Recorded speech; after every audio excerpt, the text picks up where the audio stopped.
Reasonings are a welcome and valuable part of this political process. I do want to remind our guests in the audience that the chair is obligated under the rules of the House and the rules of the committee to maintain order and preserve decorum in the committee room. We know that we all have deep feelings on these issues and that we may not agree on everything, but I ask that we all abide by these rules and be respectful of our audience members, our viewers, our witnesses, and of course, members of the committee. The chair appreciates the audience's cooperation in maintaining order as we have a full discussion of these important issues. The chair recognizes himself now for 3 minutes for an opening statement.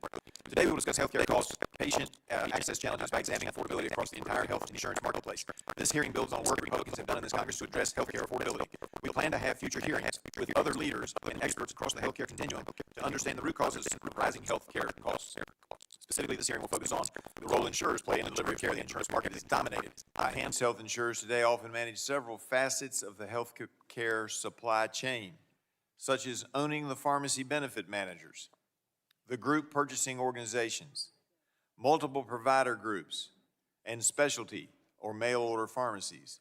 Even with owning those, complicated benefit designs, narrow networks, prior authorization requirements, and opaque coverage decisions often leave patients feeling like they are paying more for less.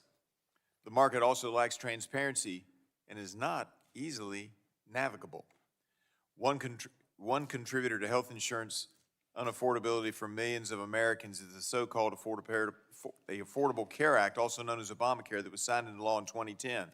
When Democrats passed Obamacare without Republican support, they sold the bill on the promises that premiums would fall, competition would rise, and if you like your insurance plan, you can keep it. Instead, Obamacare has increased health care costs, warped incentives, federalized benefit, restricted plan design, and limited access to care. Many patients have fewer plan choices than they did before Obamacare was enacted. In fact, a constituent of mine told me recently that his family only had one provider option in the Obamacare exchanges. Therefore, Obamacare coverage is not translating to patient or taxpayer affordability. Unfortunately, employer-sponsored insurance is also becoming unaffordable, and each year more American small businesses choose not to offer health insurance because it is too costly. This impacts the ability for a small business to be competitive and to attract talent. We know two things are true. Competition is essential for patient access. Lack of competition and consolidation within the insurance marketplace has led us to higher healthcare costs as a whole. The healthcare system needs to work for patients. That means empowering individuals with real choices, transparent prices, and coverage that fits their needs. We must strive to have more competitive plan options that reward quality and focus on affordability, access, and outcomes. Our discussion today is meant to move beyond politics and spur debate about how we can work toward delivering meaningful, innovative solutions for the Americans that we all serve. We owe it to patients to get to the root cause of the challenges we see across the health sector, and I look forward to hearing from our witnesses. I now recognize the subcommittee ranking member, Representative DeGette, for her 3-minute opening statement. Thank you, Mr. Chairman. Americans know that health care is far too expensive, as it takes up a greater percentage of our economy than any other developed country. Americans' health outcomes lag far behind others, with our life expectancy now falling behind Spain, Panama, and Oman. And millions of Americans who get insurance on the individual marketplace saw their premiums shoot up, doubling on an average at the beginning of the year. Because of the ACA, now the lowest number of Americans ever are uninsured. Right now, there's 21 million people enrolled in the marketplaces under the ACA. But because Congress failed to extend the enhanced premium tax credits, health care coverage is shooting up. Now, 2 weeks ago today, the House did the right thing by passing a 3-year extension of these critical tax credits, even as the Republican leadership worked against it. Just 17 House Republicans joined Democrats to do the right thing and help millions of Americans like our witness, Ellen Allen, who's sitting right here today, can continue to afford health coverage. And just one Republican on this subcommittee voted for affordability. The enhanced premium tax credits we enacted into law 5 years ago were predicated on a simple premise. No American should have to pay more than 8.5% of their income for health insurance. But even when people do have coverage, good care can still be a fight to get through denials, prior authorization requirements, and sky-high copays and deductibles that create additional barriers between America's patients and the care that they need. Just last year, this majority's top priority was to enact massive tax cuts for the wealthy, for people just like the insurance CEOs who are sitting in front of us today. These handouts to the rich were funded by cutting health care for hardworking Americans. In the same bill with the tax cuts, this majority chose not to extend premium assistance for middle-class Americans, causing health care costs to skyrocket. And that's what has led now to this current crisis. In the big picture, the chairman and I can agree what we need is access to quality, affordable health care for every American. That's why, frankly, I've long supported a solution like Medicare for All. But Americans need relief now, and we need immediate action to bring down health care costs in this country. Open enrollment for 2026 ended a week ago, as the Republicans in Congress failed to pass any legislation to make health care coverage more affordable. We are simply out of time. The Senate must act immediately to join House Democrats and the 17 courageous House Republicans to send this critical help for middle-class Americans to Donald Trump's desk, and he must sign it. To do anything else is to accept a poorer and sicker America. On a positive note, Mr. Chairman, I have 15 seconds left, and I want to thank the majority for finally including the health extenders package that we were supposed to pass over a year ago and which DOJ cut. Finally, it's going to be included, and it's going to help get research and health care to millions of Americans. Thank you, and I yield back. Does that mean we can count on your vote this afternoon? Rhetorical question. Good. I now recognize the chairman of the full committee, the gentleman from Kentucky, Chairman Guthrie. Thank you. Thank you, Chairman Griffin. I want to thank our panel of CEO witnesses for being here today. Today's hearing is the first in a series of hearings focused on health care affordability. And we begin by hearing testimony from our nation's top health insurance CEOs. According to CMS, America spent $5.3 trillion on health care in 2024. That represents a staggering 18% of our country's gross domestic product. Over 200 million people in the U.S. get their health insurance through the private marketplace. Of that total, around 178 million people receive their coverage through their employer, and 24 million get their coverage through Obamacare. Across these markets, healthcare costs have been increasing at an unprecedented rate. In the Obamacare markets, healthcare premiums increases for 2026 were as high as 40 and 50%. In the employer marketplace, year-over-year cost increases for 2026 are at a 15-year high. Despite what my Democrat friends would have the American people believe, healthcare affordability is far from a one-market issue. It also isn't a new issue. This committee has previously worked in a bipartisan way to pass major reforms across the healthcare sector to make healthcare more affordable for all Americans. I hope we can rise above the politics and have a real discussion about the root causes of affordability and how we can help all Americans have access to more affordable care. And that is why we have convened this panel of CEOs today, who can speak authoritatively on the market forces affecting affordability. The goal of this hearing is to have a conversation about these rising healthcare costs, and your companies sit at the center of our healthcare financing system. Nearly every dollar spent on healthcare in America runs through your companies or one of your competitors. And as we as a country are spending a lot on healthcare. A core component of your industry's value proposition is working on behalf of Americans to lower the cost of healthcare, along with improving access and quality. Yet healthcare costs are increasing every year, and more Americans have become frustrated by the feeling that their insurance isn't working for them and working against their health. I want to be clear in what we expect to hear answers on today. As some of the largest companies in our economy and amongst the companies that benefit the most from government subsidies, how do you justify the continuing skyrocketing costs for your beneficiaries? What are you doing that is working to lower healthcare costs, and what isn't working, and what are the barriers we need to address? What should insurance companies be doing better to live up to the promise to the American people?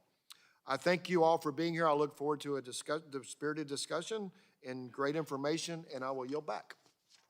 Gentleman yields back. I now recognize the ranking member of the full committee, Representative Pallone, for his 3-minute opening statement. Thank you, Chairman. Today, Republicans are looking for a scapegoat to blame for the fact that 24 million Americans saw their health care premiums skyrocket at the beginning of this year. By calling health insurance executives before us today, Republicans are attempting to divert attention from their failure to extend the Affordable Care Act's enhanced premium tax credits. Make no mistake, congressional Republicans and President Trump are to blame for the health care affordability crisis Americans are experiencing today, and it's only going to get worse. That's because Republicans are sabotaging our nation's health care system, driving up costs, taking away coverage, and undermining access to care at every turn. As a result of Republicans' actions, including passage of their cruel big ugly bill, 15 million people will be left uninsured, driving up health care costs for everyone with private health insurance. Now, Republicans are proposing further dismantling the ACA in favor of junk insurance and health savings accounts that won't help when you or your family get sick. Chairman Triffett talked about competition, but it's not competition if your alternative doesn't provide coverage. For example, a policy without hospitalization, which a few years ago Republicans were advocating. You could buy a policy without hospitalization. That's not health care coverage. If I get a policy that has a deductible of $7,000 or $8,000, and then you give me $2,000 in a health savings account, that doesn't help me either unless I'm rich. Their policy is for the rich guy, not for the average guy. We set up the ACA because people couldn't buy health insurance that had good coverage and was affordable. And nothing Republicans have discussed so far changes that. If costs go up, which is what they've done because, the health crisis and the cost of health care, then the only way to help people is to provide more subsidies or tax credits so they can afford the insurance. Giving them junk insurance or giving them high deductibles and some kind of $2,000 amount of money for a health savings account isn't going to help them. It's not going to provide any real competition or alternative. And it's not the way to make health care more affordable. So I appreciate the opportunity to hear from the executives of our nation's largest health insurance companies today. This is not your fault. This is the Republicans' fault. It's not your fault. Don't let them drag you in here and blame you for what's going on. It's not your fault. Democrats stand ready to continue to fight to lower health care costs for the American people. We have a witness today, Ellen Allen, who joins us here from West Virginia. We'll hear her story about how health care premiums have skyrocketed this year as a result of Republicans' inaction, just as she's preparing for retirement. Americans like Ellen deserve to have peace of mind. They can afford the health care they need, and that life savings won't be drained if they get a life-threatening disease or have a health emergency. Unfortunately, the Republicans' assault against quality and affordable health insurance puts that at risk. It's not going to help Ellen Allen. Thank you, Mr. Chairman. I yield back. Gentleman yields back. We now conclude with member opening statements. The chair would like to remind members that pursuant to committee rules, all members' opening statements will be made a part of the record. We want to thank our witnesses for taking their time to testify before the subcommittee today. Although it is not the practice of this subcommittee to swear in witnesses, I would remind our witnesses that knowingly and willfully making materially false statements to the legislative branch is against the law under Title 18, Section 1001 of the United States Code. You will each have an opportunity to give an opening statement followed by questions from members. Our witnesses today are Stephen Hemsley, CEO, UnitedHealth Group; David Joyner, Chairman and CEO, CVS Health; Gail Boudreaux, President and CEO, Elevance Health; David Cordani, President, CEO, Chairman of the Board of the Cigna Group; Paul Markovich, President and CEO, Ascendiun; and patient advocate Ellen Allen. The per committee custom, each witness will have the opportunity for a 5-minute opening statement followed by a round of questions from members. The light on the timer in front of you will turn from green to yellow when you have 1 minute left and then to red when your time is up. I now recognize Mr. Stephen Hemsley for 5 minutes to give his opening statement. Thank you, Chairman Guthrie, Ranking Member Pallone, Chairman Griffith, and Ranking Member DeGette. Members of the committee, thank you for inviting me to testify today. Every day, people count on our company not just to help them when they're sick, but to help keep them healthy and well at every stage of their lives. And we take that responsibility seriously. Sir, could you move the mic a little closer to your mouth so everybody can hear you? Thank you. Like all of you, we are dissatisfied with the status quo in healthcare and know we must all do better. And so we are committed to doing exactly that. And that's in part why I returned to UnitedHealth Group as chief executive. Our mission as a company is to help people live healthier lives and to help the health system work better for everyone. Better outcomes, better experiences, lower costs. Achieving these goals means being candid about why healthcare costs continue to rise. The cost of healthcare insurance fundamentally reflects the cost of healthcare itself. It is more an effect than a cause. If insurance costs are going up, even as we compete aggressively against other companies, it signals rising costs of health services and drugs and rising volumes of care activity. And it is a fact, hospital and drug spending has soared at 3 times the rate of inflation since before 2000. We limit these pressures as much as possible. We use negotiations, data insight, better care coordination to moderate the cost growth, improve outcomes, and protect access. And we focus on preventative care, so people get care before a condition worsens or before becoming sick at all. Insurance is the only sector in healthcare incentivized to help keep the cost of care as low as possible while still seeking high-quality health outcomes for people and helping them avoid getting sick in the first place. And it's a virtuous circle. Generally, the healthier people are, the fewer health resources they need.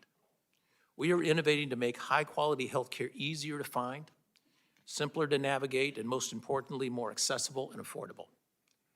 Last year alone, we negotiated nearly $300 billion in savings for our customers. Without those efforts, recent premium increases would easily have been twice as high. Nearly 90% of our premiums go direct to direct medical care, including in Affordable Care Act plans. Our enterprise margins are around 5%, with Medicare, Medicaid, and ACA margins being far less than that. Additionally, we've made notable progress in areas such as value-based care, which incentivizes better care and health outcomes and simplifies the experience. And in Medicare Advantage, which provides lower total cost than traditional Medicare, with more benefits and lower overall cost to seniors, a majority of whom choose it each year. We've introduced innovative health plans that offer people the information they need up front, enabling them to comparison shop for care. These plans often have no deductibles and no coinsurance, and members pay on average more than 50% less in out-of-pocket costs compared to traditional plans. And employers offering these transparent plans are also seeing lower total costs. We're committed to extending these consumer-centric features wherever we can to consumers, give them more choice, more control, more transparency and certainty, and more value. We're mindful of the current moment and the debates about affordability in Congress and throughout the country. And we appreciate the current bipartisan talks focused on ideas around affordability, transparency, and possible short-term tax credit extensions. Because we want to continue to be a part of the solution. With respect to ACA individual plans, we will voluntarily eliminate and rebate our profits this year for these coverages. I know there are aspects of our products and services that are still confusing and complicated for people. We are intensely focused on setting a new standard of transparency, simplicity, and ongoing improvement as we continue taking costs out of the system and making healthcare more affordable. In addition, we have provided policy ideas in our written testimony intended to lower premiums, address rising health costs, and better align what we pay for healthcare with the rest of the world. I look forward to our discussions today about what more can be done to improve affordability and expand the availability of quality care. Thank you. Gentleman yields back. Now recognize Mr. Joyner for his 5-minute opening. Thank you. Chairman Griffith, Ranking Member Deget, and members of the committee, thank you for the opportunity to share our perspective on the drivers of healthcare costs and the market and policy solutions needed to address them.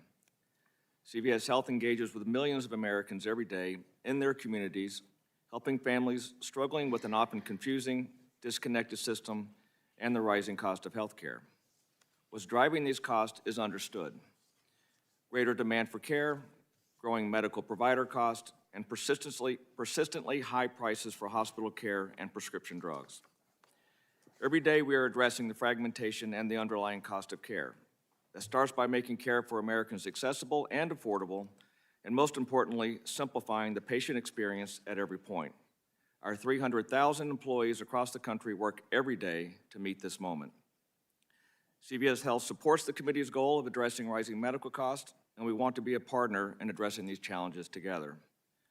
We are working to ensure our members have access to the right care at the right cost, and we're expanding low-cost primary care, covering preventative care at no cost to patients, and offering free virtual care to eliminate barriers to access. We are leading the industry in developing new solutions to lower cost, investing in technology to identify health problems before they become serious, and tailoring treatment to individual patient needs. Today, I will share 4 ways we're making care more affordable and accessible. First, we're expanding access to coverage that rewards providers for keeping patients healthy. Second, we're reducing administrative burdens, so instead of filling out forms, doctors can spend that time caring for patients, all while driving lower administrative cost of care. We know denial of care is a major frustration for patients and their doctors, so we continue to reduce the number of claims subject to prior authorization, and by independent measures, we have the fewest number of services subject to it. When we do receive an authorization request, 77 are approved in near real time, and that number is growing. The medications, nearly half are approved immediately, and for others, the average approval times have decreased from 3 hours in 2024 to just 34 minutes today. CVS Health's bundled approach now gives providers one approval covering medical procedures like repeat imaging and medications for specific conditions. For patients undergoing breast cancer treatment, that means a single authorization for the entire series of procedures. Third, we're using competition to address rising drug costs. We're aggressively promoting the use of biosimilars. We now have the vast majority of members paying $0 out of pocket for the once pricey drugs that have generated more than $1.5 billion in savings for our customers. Fourth, we're building a modern consumer healthcare platform that we will open to all plans and providers. For patients, it's simple. Open one app that allows them to own and manage their own health care. For 17 million monthly active app users, we will schedule appointments, refill prescriptions, access preventative care, all in one place, with the goal of helping them stay healthier at lower cost. And for the healthcare system, it's a shared foundation we believe will make healthcare more coordinated and affordable. I took this role 15 months ago because I wanted to help shape the future of healthcare in this country. I'm proud of the work we have done so far to simplify the healthcare experience and make healthcare more affordable and accessible for American families. I know there is much to do. It requires health plans, providers, and employers working together. That's why we support reforms that increase transparency, competition, and innovation, particularly among hospitals and in the pharmaceutical supply chain. We encourage policymakers to preserve flexibility for employers to offer benefits that meet their workforce needs and to avoid policies that reduce competition or add bureaucracy. We want to work together, first, to explore solutions that bring younger and healthier people into the risk pools. Secondly, expand the definition of preventative care to services that keep people healthy and out of the hospital, and allow people in high-deductible plans to access these services in their pre-deductible phase. Third, address the bad actors who are gaming the No Surprises Act. Centralizing eligibility, automating processes, and increasing oversight can help address this abuse. Fourth, accelerate the interoperability of health records to reduce friction and help patients manage their health. And finally, pass the ECAPS legislation, allowing pharmacists to practice at the top of their license and receive Medicare reimbursement. This will benefit every pharmacy in this country while improving access for patients and reducing cost. We welcome the committee's partnership in these efforts as we continue to work to make healthcare more affordable for all Americans. Thank you, and I look forward to your questions and to the additional hearings in this series. Thank you very much, and now recognize Mrs. Boudreau. Thank you, Chairman Griffith and Guthrie, ranking members DeGette and Pallone, and members of the committee. I'm Gail Boudreau, President and CEO of Elevance Health. For over 80 years, we've served individuals, families, and communities. I appreciate the opportunity to be with you today on an issue that is weighing on households across the country, healthcare affordability. Families are frustrated by the rising cost of healthcare, and their right to be. Rising premiums and out-of-pocket costs strain household budgets and cause people to delay care. This is personal, and for many families, it's frightening. We can all do better. Americans want solutions, and we're taking concrete steps to deliver them. Our responsibility is to provide coverage people can afford, provide clear information in plain language about coverage and costs, and make timely decisions.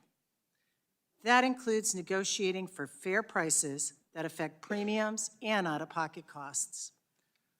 Our role isn't just to explain costs. It's to act and make healthcare easier to navigate for patients and doctors. Every redundant step and paperwork delay adds costs and frustrations without improving care. Prior authorizations apply to about 3% of our claims. And since January 1st of 2024, we've removed more than 400 services from prior authorization requirements. For what remains, we're expanding electronic prior authorization to reduce paperwork and speed decisions, and using technology, including AI, to handle routine steps and move information faster, while clinical judgment remains in human hands. The United States now spends more than $5 trillion a year on healthcare. Health insurance premiums are primarily shaped by medical care and drug costs and where care is delivered. When the prices charged for care rise, premiums and out-of-pocket costs rise too. Hospital spending increased by nearly 10% in 2023 and again in 2024, the fastest rate in more than 3 decades, outpacing inflation and wage growth. Prescription drug spending grew nearly 8% in 2024 and now represents a quarter of what employers spend on health care. Costs also rise when the same service is billed at a much higher price in a hospital setting than in a physician office or urgent care. Fraud, improper billing, and administrative requirements also add costs that ultimately show up in premiums. We're focused on practical solutions that lower costs and make healthcare easier to navigate. Our approach of coordinating medical and pharmacy benefits is helping employers lower medical and prescription drug costs, saving some employers up to $212 per person per month, underscoring our whole health approach. We also promote preventative care so problems can be caught early, and we work with doctors and hospitals to help patients get the right care at the right time and in the right setting. For example, our concierge care oncology program has lowered chemotherapy-related hospital admissions by more than 60%. We're committed to being part of the affordability solution because when healthcare is too expensive, people delay care, employers struggle to offer coverage, and families lose peace of mind. Keeping care within reach requires common sense reforms that address root causes, such as hospital price growth, rising prescription drug prices, unnecessary paperwork, and a lack of transparency. With discipline and partnership, progress is possible. Thank you again for the opportunity to be here. I look forward to your questions and to working with you to make healthcare more affordable. I thank you. We're going to hold for just Make a housekeeping announcement. We're expecting votes at 10:30. The ranking member and I will do our questions, and then we will recess until after the vote is completed. But we will start as soon as we have the ranking member and myself and a majority of the subcommittee here. We will start with questions again in order to meet our time deadlines. That being said, I now recognize Mr. Cordani for his 5 minutes. Chairman Guthrie, Chairman Griffith, Ranking Members Pallone and DeGette, and members of the subcommittee, thank you for the opportunity to testify here today on one of the most pressing challenges facing American families and employers, which is the cost of health care. My name is David Cordani, and I serve as the chairman and CEO of the Cigna Group. We're a global health service company. We serve millions of Americans through employer-sponsored coverage and union-based coverage programs, and our services are designed to improve affordability, broaden access, and make care easier to navigate. And while I am proud of the work we do, we know there is more to be done. At a high level, there are 3 areas where we could further improve the U.S. healthcare system for the benefit of patients. First, we must focus more resources on the patient earlier in the care journey, especially programs that prevent chronic disease and support long-term health. Second, we need to better align incentives for providers and pharmaceutical manufacturers that reward based on the clinical outcomes, not just the volume of services that are consumed. And third, we must further leverage competition in America, where it is proven to lower costs and improve care for the benefit of patients. I joined Cigna more than 30 years ago, and during that time, I've seen amazing advancements in medical care. Over that time, I've also seen medical costs continue to rise at multiples of inflation.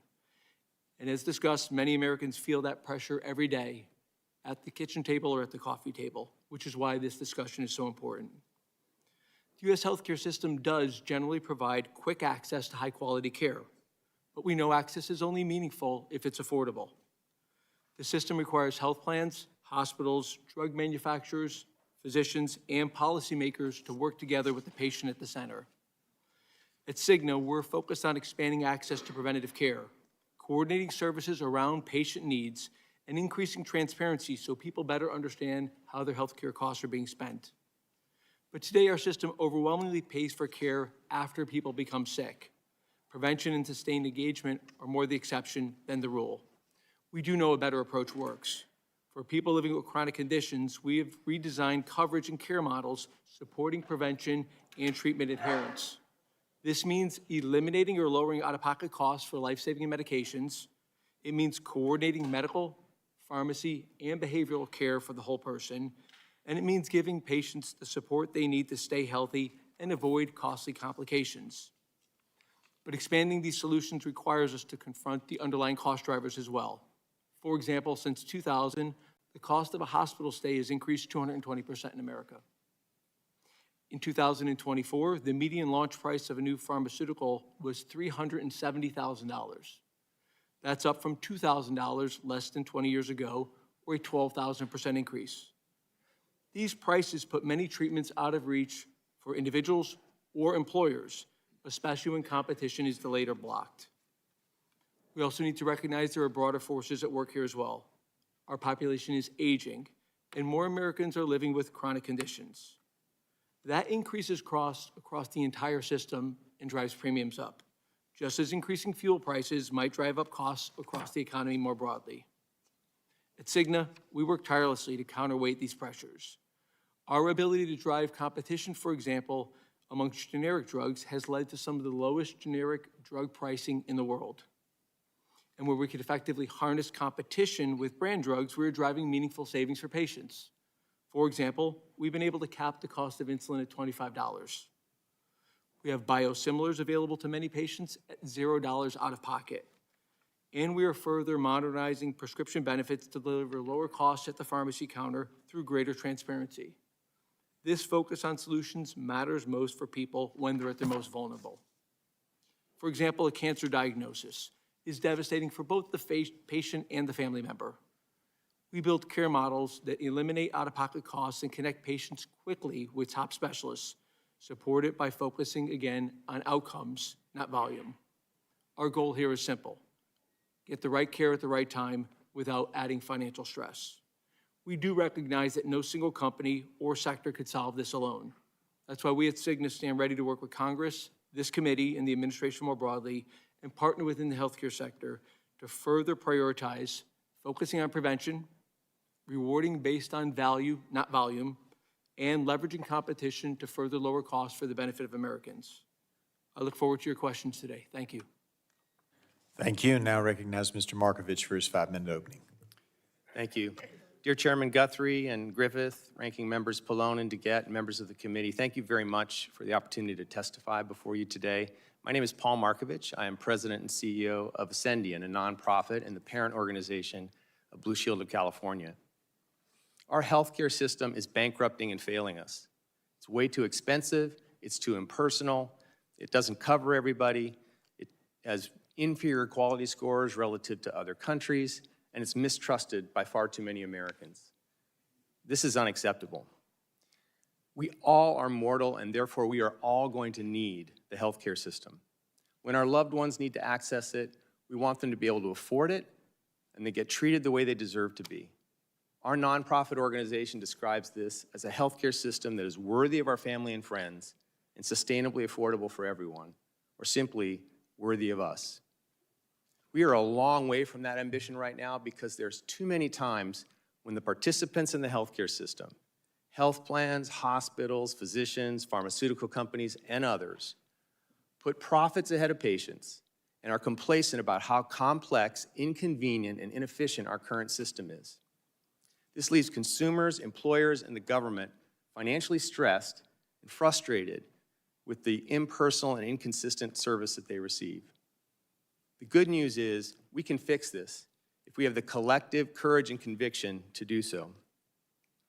It starts by recognizing that we must fundamentally change this flawed system, and we must all take accountability for doing so. We don't need more explanations as to why healthcare costs so much, or more attempts to blame others for the problems. We need to enact bold reforms as soon as possible that force everyone in the healthcare system to improve the health of Americans more efficiently. Specifically, there are 4 things we need to do. First, ensure every American has access to a comprehensive, real-time digital health record that can be used to personalize their health care and take a lot of administrative cost out of the system. Second, break the do more, get paid more fee-for-service model and instead start paying for outcomes. Third, make prescription drugs accessible and affordable by eliminating kickbacks in the form of rebates, fees, and spread pricing. And finally, we need to put the entire healthcare system on a budget. We need your help to make this a reality. While it's possible for the healthcare industry to adopt changes on its own, based on my experience, including 13 years as a CEO who's been trying to pursue change, I've come to the conclusion that the system will not fix itself. The healthcare system needs some tough love and clear direction, and the American government is in the best position to provide both. I'm proud of the many things that nonprofit Blue Shield of California has done to try and address this healthcare crisis. For example, to my knowledge, we're the only major health plan in the country to have voluntarily pledged to cap our profit at 2% of revenue and have given back more than $800 million to our customers in the community as a result. Actively supported legislation for the federal government to negotiate directly with pharmaceutical companies. Moved to a new pharmacy distribution model that does not rely on a pharmacy benefit manager. And supported a statewide Office of Healthcare Affordability in California, which has put the California industry on a budget and has the authority to enforce it. But in the spirit of accountability, we have not done enough fast enough. The average cost of a family health insurance policy is now more than $27,000, or the cost of a new car every year. I and we are a part of the problem with the unaffordable, highly flawed healthcare system we have today. But I'm committed to doing our part to fix it. We have an affordability crisis. Our healthcare system is broken, but we are not. On behalf of Blue Shield of California, I'm ready to work together to create a healthcare system that is truly worthy of us. Thank you. Thank you. Ms. Allen, we now recognize for 5 minutes. Chairs Guthrie and Griffith, Ranking Members Pallone and DeGette, and members of the committee, Thank you for the opportunity to testify on the importance of the Affordable Care Act and the essential premium tax credits that make health insurance accessible and affordable for more Americans. My name is Ellen Allen. I am from Pinch, West Virginia. I'm a daughter of Appalachia who has formerly worked since I was 15 and informally since I was 12 years old. I mowed the lawns of many of my neighbors and picked up discarded glass bottles, soda bottles mostly, took them to the local grocer and leveraged those through a soda pop and a moon pie. While I wasn't born into great wealth, I did enjoy the privilege of growing up in a middle-class working family in southern West Virginia. I ate well, I was dutiful to my annual physicals, and I took good care of myself, still do so today. One of the privileges I have enjoyed throughout my life is access to high-quality, affordable health insurance. I'm 64 years old, and I have essentially never lived a day without health insurance. Until the last 3 years, I always had employer-sponsored health coverage. I changed jobs in 2023. The small organization I work for today can't afford the $50,000 for the annual premium to cover 2 of its employees. 2 employees. I'm enrolled in the ACA in August of 2023 and remain enrolled today. Last month, I did what millions of Americans and tens of thousands of West Virginians did. I went online to re-enroll in my health insurance through healthcare.gov, the ACA marketplace. When I saw my new premium, I felt a pit in my stomach. While I was expecting to see an increase, it was a punch in the gut to see my premium had jumped 323%. In 2025, I paid just under $500 per month, nearly $6,000 a year for a bronze plan that included vision and dental. I liked this health care plan, and it was somewhat affordable, even though I had a high deductible and $9,200 maximum out-of-pocket cost. In 2026, with the expiration of the enhanced premium tax credits, my monthly premium is now just under $2,000, and that's without vision or dental. I simply couldn't afford it. I was forced to drop that. And my maximum out of pocket now is $9,900 for this year, almost $10,000. Despite taking good care of myself, eating well, maintaining an active lifestyle, I have developed chronic conditions that can be managed with medications and sometimes a more invasive procedure. But this means I am likely to hit my maximum out-of-pocket expenses. So far, for the first 8 months of this year, I'll be eligible for Medicare in September. It will cost me almost $16,000 in premiums only. Then add the 40% of coinsurance I'm responsible for, and I'm likely to face over $25,000 in health care-related costs for me alone. And that's just the first 8 months of 2026. This is a lot to ask of a hardworking American who has worked every day of her adult and teen life. For the last few years, millions of Americans, including 67,000 West Virginians, have been able to afford market-based coverage thanks to the enhanced premium tax credits. They kept people insured. They kept small business owners covered. They kept families healthy. The tax credits helped reduce West Virginians' uninsured rate from approximately 20% to below 6%. I think that is an extraordinary achievement in health care. West Virginians know what it means to work hard and play fair. We expect fairness. We expect fairness, and right now there's nothing fair about a system that makes us choose between saving for retirement or dipping into our savings to pay for a procedure that is life-preserving. Or, as several people I know are doing, they're dropping their health insurance altogether and rolling the dice. In conclusion, I just want to emphasize this is fixable. Congress can act now to restore and make permanent the ACA's expanded premium tax credits. Doing so would save lives, protect families, and strengthen our economy. I urge this body to consider a 3-year extension of their credits, and during that time, please work on bipartisan ways that truly make health care more accessible and affordable for every American and every stage of our lives. The expiration of the EPTCs is not an economic inevitability, it's a political choice. Healthcare is not a luxury, it is a necessity. The ability to access and afford coverage should never depend on how much money you make, where you work, or who you voted for. In conclusion, again, when lawmakers choose to cut taxes for the wealthy instead of keeping healthcare affordable for working families, They are choosing who wins and who loses. And it's clear that people like me and my fellow West Virginians are being asked to lose. The policy decision sacrifices our health care. It's time for our leaders to put people before profits, families before corporations, and patients before politics. Because when we say health care is a human right, it's time we act like it. Thank you again for the opportunity. I look forward to your questions. Thank you, Ms. Allen. We now begin questioning. I ask that members not begin a new question to our witnesses as their 5 minutes expire, and would encourage members to submit written questions for the record. I now recognize myself for 5 minutes. Ms. Allen, it's great to have you here today. You brought up fond memories. I, too, grew up and I'm a son of Appalachia. I grew up in Virginia on the other side of the line and used to collect bottles at the waysides between Christiansburg and Salem, where I grew up. All right, panel as a whole, I believe competition lowers costs. Do any of you disagree with me that taking away the ban on physician-owned hospitals would increase competition in some provider markets? And if you do disagree, please raise your hand. Seeing none. I appreciate that. Well, then the question becomes, do you think there should be more insurance competition or more competition in the insurance market, particularly in light of the fact that many of your companies own huge swaths of healthcare, including pharmacies and mail pharmacies and PBMs? Mr. Hamsley, got any thoughts on that? Yeah, turn your mic on. I apologize, thank you.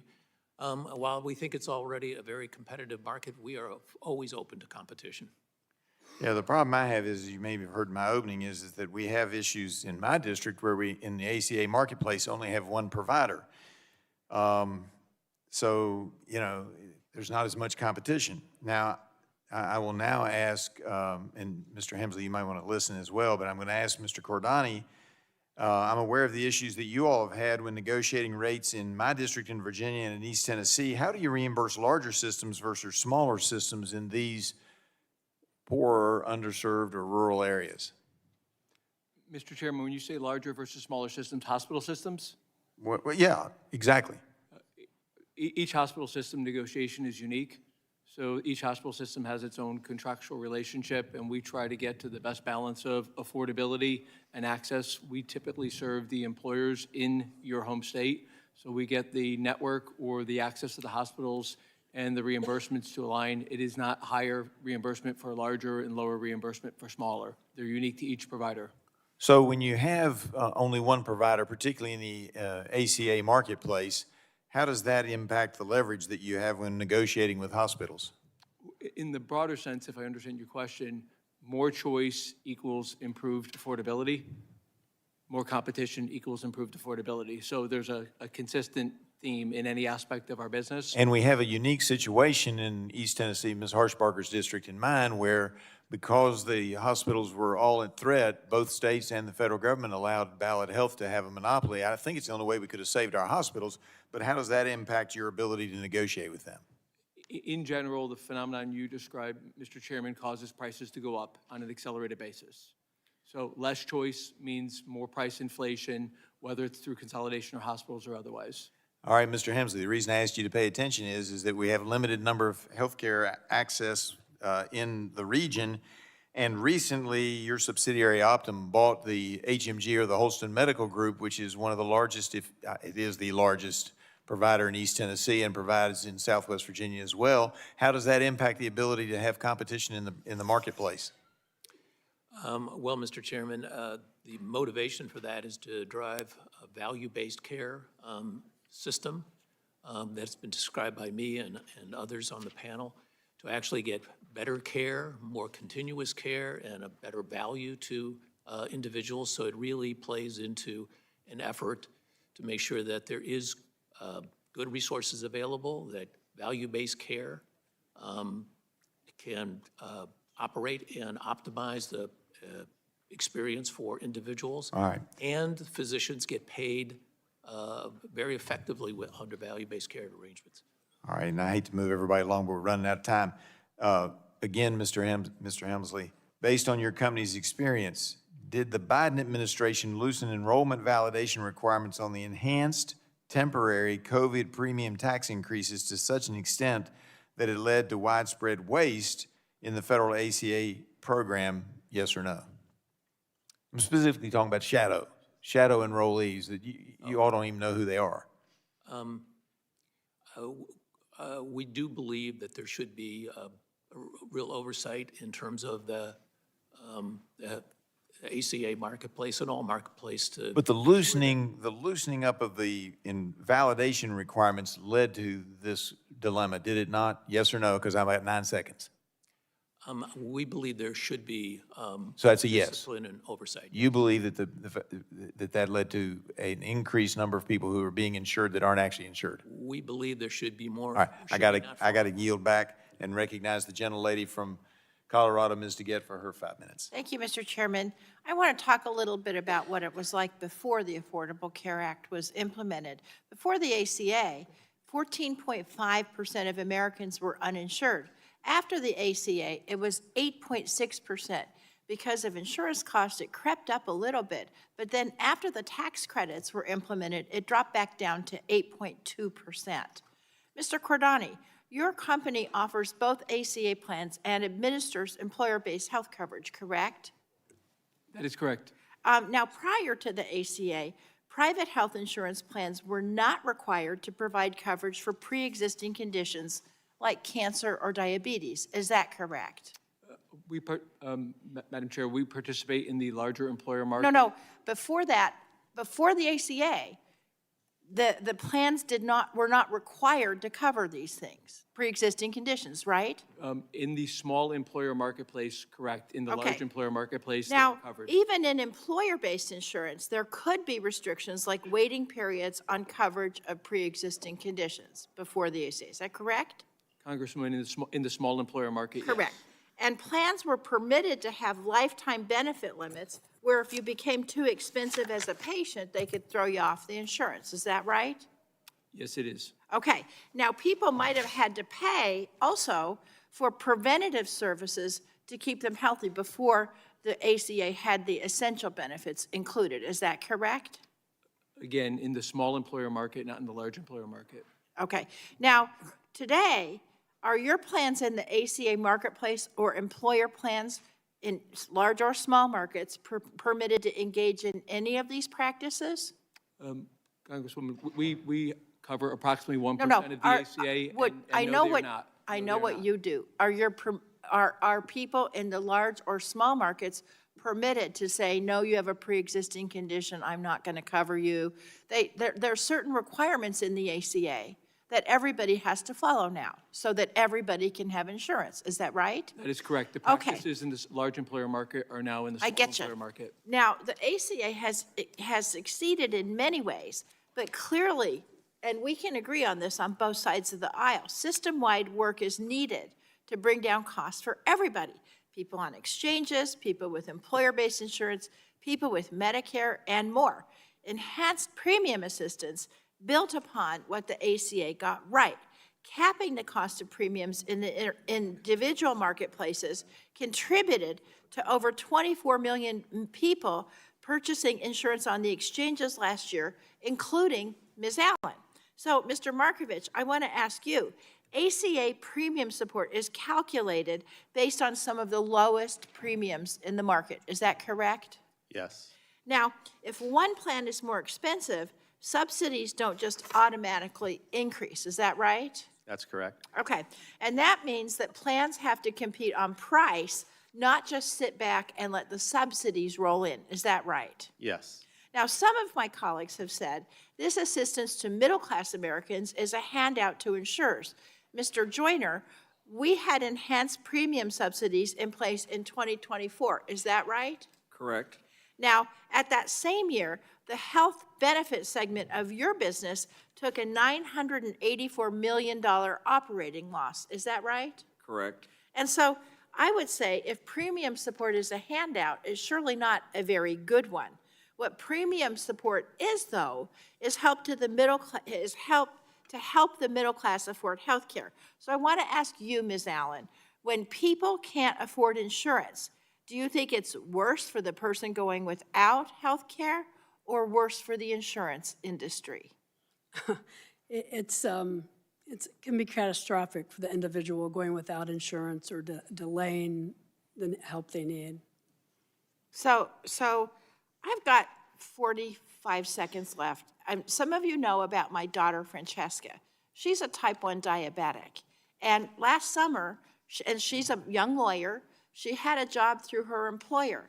And she called me up. I was listening to you, Mr. Carnati, talk about the insulin prices, but she called me up and she said, Mom, can I put my $1,500 quarterly diabetes equipment payment on your credit card because I'm just having a little cash flow problem this month?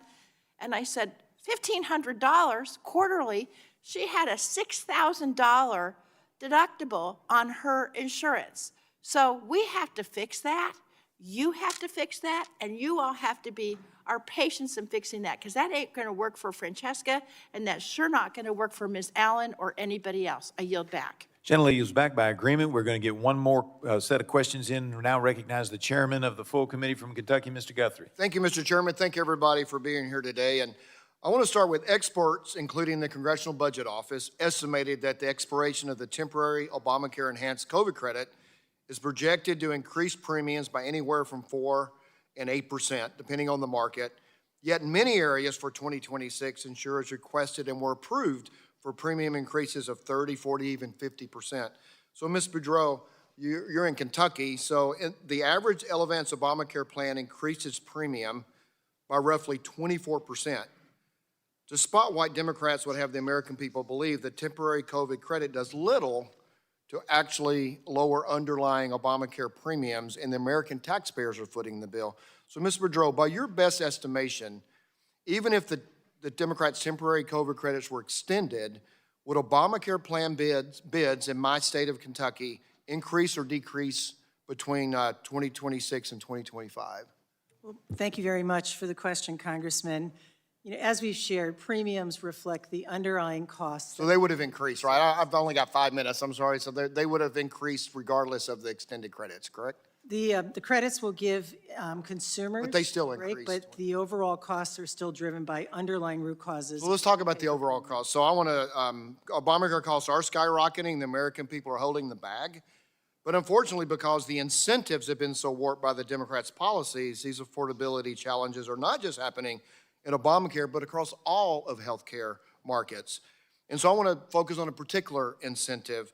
And I would like to quickly go through a few questions for each of the CEOs. And I need a quick yes or no question.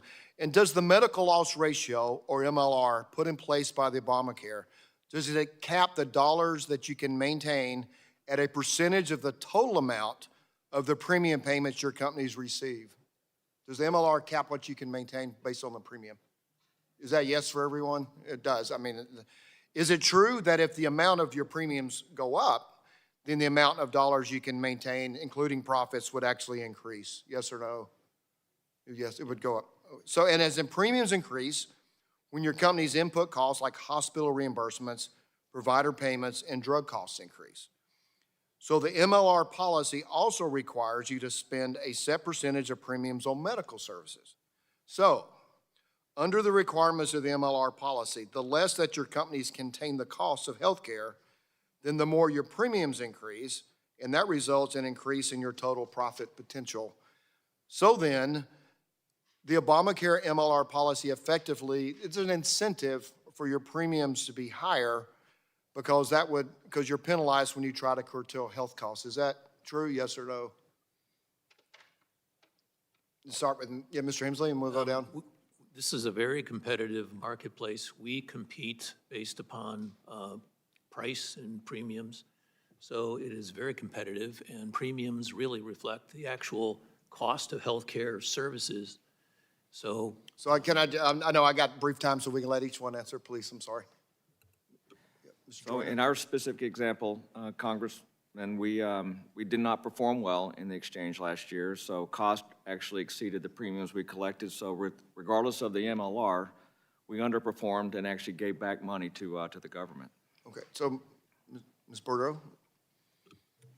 The MLR, we're in a highly regulated environment. We have to, as you know, at least 80% of premiums, the majority go to medical costs. Our loss ratio in '24 was 88.5%, and in 2025, we did not make money in the individual Mr. exchange. Cignetti as well. Mr. Chairman, we lost money in the exchange all but 2 years since 2014, so that phenomenon has not affected us favorably. Mr. Markovich? We've capped our profit at 2% for the last 15 years, so this doesn't matter. So when you have an insurance business and you get limited on what you can recover, then it encourages you to vertical integrate, so you can make profits other places. So if the costs are reflective of your premiums, then if you can capture those costs that you're paying out, then it gives you the opportunity. So, Mr. Hemsley, UnitedHealth Group has pursued aggressive vertical integration since the passage of Obamacare, and you have the largest health insurance plan, one of the largest PBMs, and one of the largest employer providers, employer of providers, and there's not a sector which you don't have a presence. So if competition helps healthcare, how do you explain the vertical integration? Does that encourage competition and cheaper? How do you explain the vertical integration and competition? It really is a very substantial value dynamic in terms of bringing a better care experience and more value to the healthcare environment in total.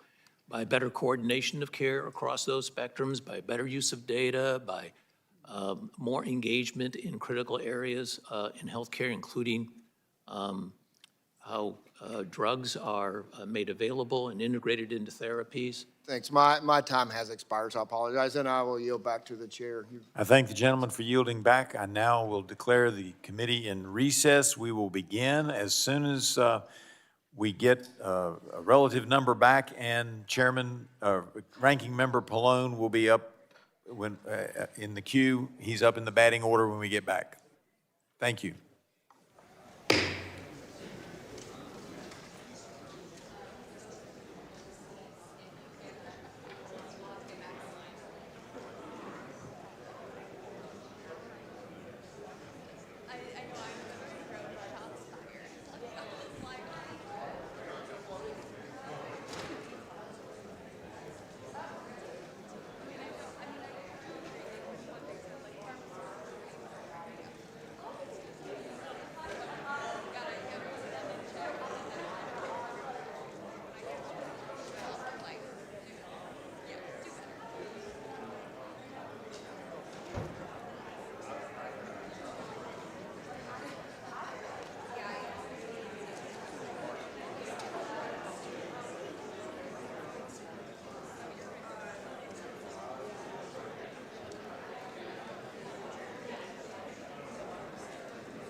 All right, I'm going to call the subcommittee to order.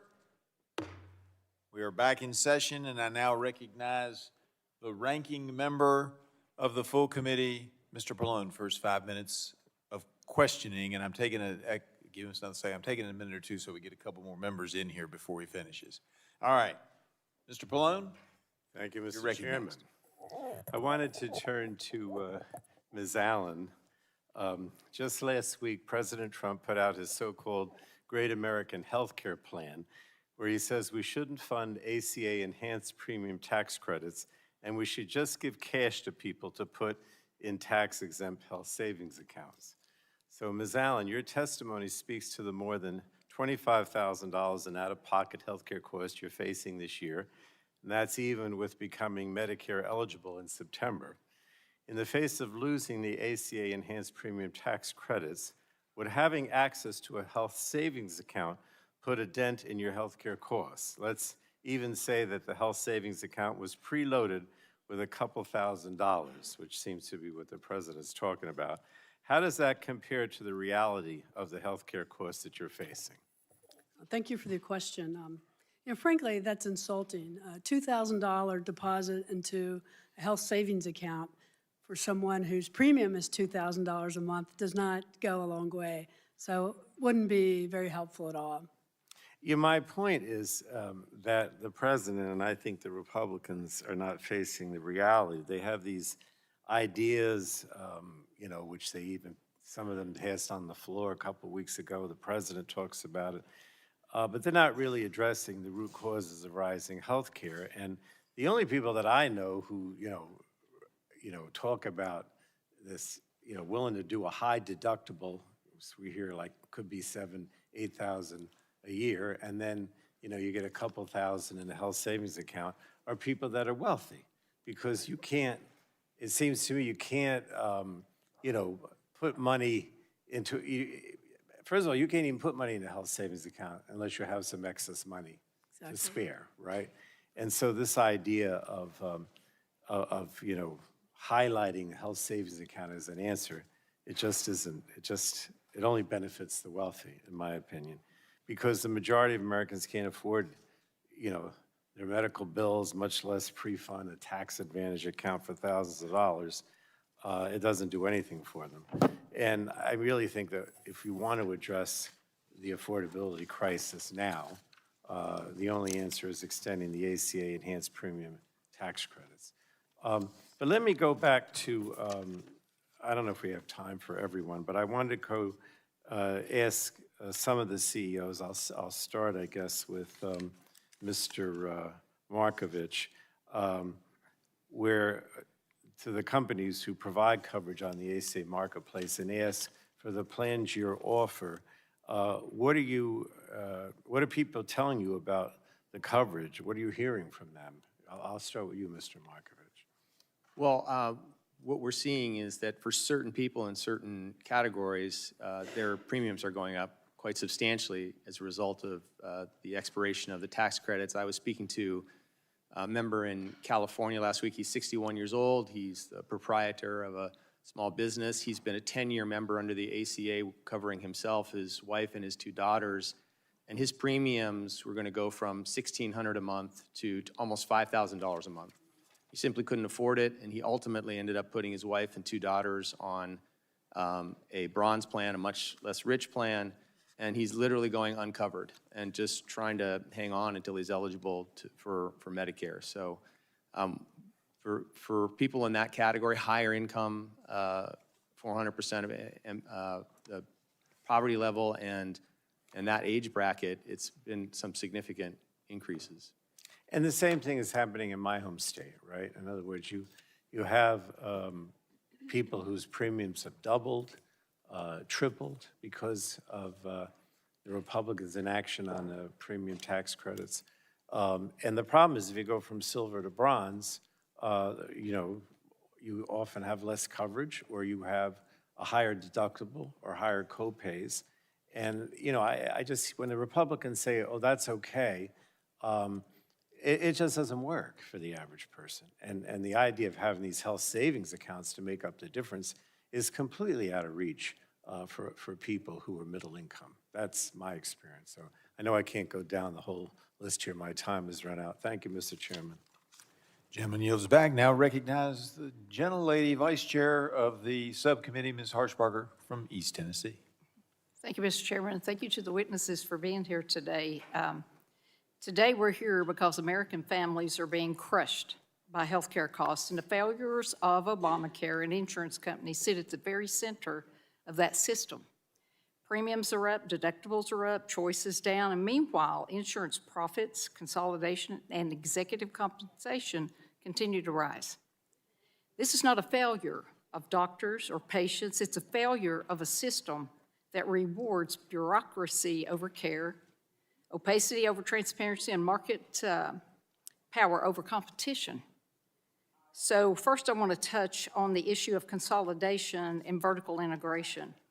And as a pharmacist, both in my practice and from healthcare providers across the country that contact me, there's a real concern when a single corporation controls coverage, pricing, dispensing, and care decisions. When that level of vertical integration exists, competition erodes, and patients end up paying more. That's just a bottom line. There is a chart to the right of me, and what we see, this is what it looks like in real practice. The same corporate family decides what's covered. They set the drug prices and the rebates through its PBM. It controls the pharmacy counter. It owns the doctors and the clinics, and they make referrals, and it increasingly controls the data and analytics that drive the utilization decisions, ladies and gentlemen. That's not competition, that is control. And that isn't just participating in the market, it's writing the rules of the market. So we're going to start with some questions. First, Mr. Hemsley, and then I'll go to Mr. Joyner. What prevents your companies from steering patients to their own pharmacies and clinics, prioritizing your own PBMs, or designing benefit structures that disadvantage competitors? And if your answer is simply going to be existing law or existing regulations, you need to pinpoint specific guardrails that affirmatively stop those practices. Mr. Hemsley? Well, thank you, Representative, for the... And I've got a short amount of time, so you need to be quick, sir. I think there are a number of factors. The objective here is to actually provide a better value and a better experience to the consumer.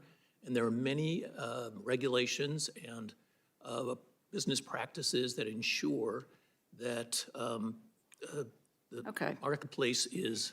Well, you can submit that in writing to me, your answer, sir. And if you could pull the mic a little closer. Yeah. You can pull the mic a little closer to your mouth so we can hear you. Okay. Mr. Joyner, same question. At this point, we see the combination of businesses that we're in is helping solve and or address the challenges in healthcare. I mean, I think people would suggest today the technology doesn't work. There's a fragmented and disjointed experience. So by putting these businesses together, we believe we're solving for, one, the fragmentation, the disaggregation. If you're in a rural healthcare setting like my district or Representative Morgan's Griffith's district, listen, you have independent pharmacies who are underwater. They can't get reimbursed properly. They lose money on every prescription. You have physician practices who cannot get it together. They go bankrupt because of the vertical integration within these entities. So you can also submit in writing your answer to that, sir. Yeah. Mr. Hemsley, I'm used to following the money, especially when patients are told something is about affordability. And AARP presents itself as an independent nonprofit speaking for seniors. But its own financial filings show that UnitedHealth paid AARP over $9 billion in a single deal, far more than AARP brings in from membership dues and more than 4 times its annual operating revenue. They also earn royalties tied directly to insurance premiums, meaning more seniors pay, the more they pay, the more AARP makes. Yet that same organization lobbies Congress on affordability and pushes policies that benefit large insurers like yours. So before we accept AARP as an independent voice for seniors, we need some straight answers about who this relationship is really serving.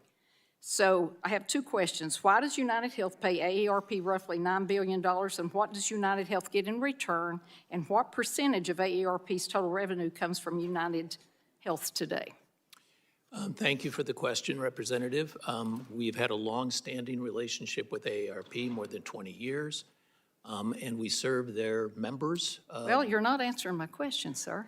Well, and we extended that for an indefinite time. Well, I'm out of time, so you can submit your answer in writing. Thank you, sir, and I yield back.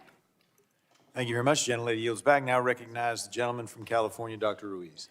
Thank you very much. I'm an emergency medicine physician. I work in the emergency department and have treated many patients and also many uninsured patients.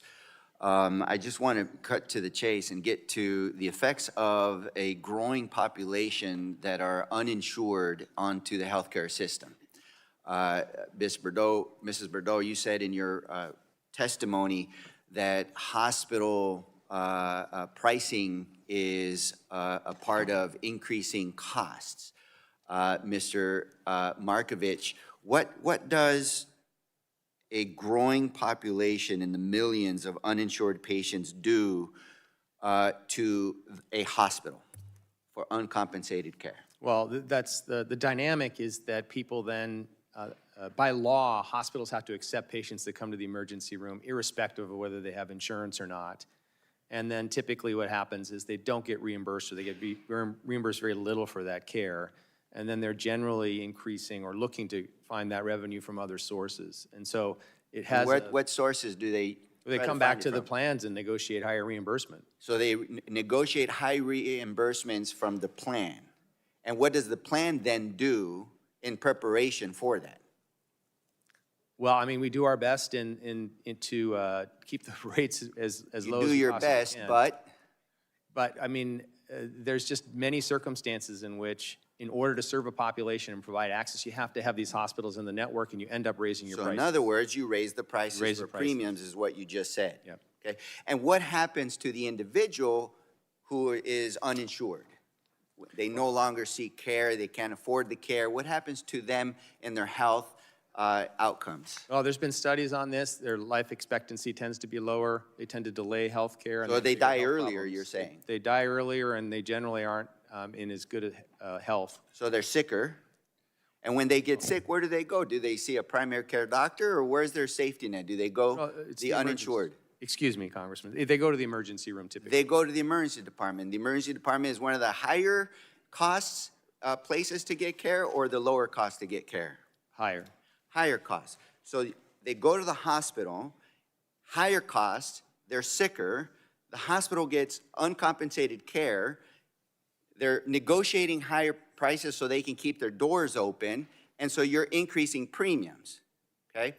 Now, I just want to make this point clear because the Republicans just passed the big ugly law, right, that cuts Medicaid up to $1 trillion. It's going to leave 15 million people uninsured. But they said, no, it's not going to affect anybody. We're only going to try to get those that are scamming the system by creating overburdened administrative requirements.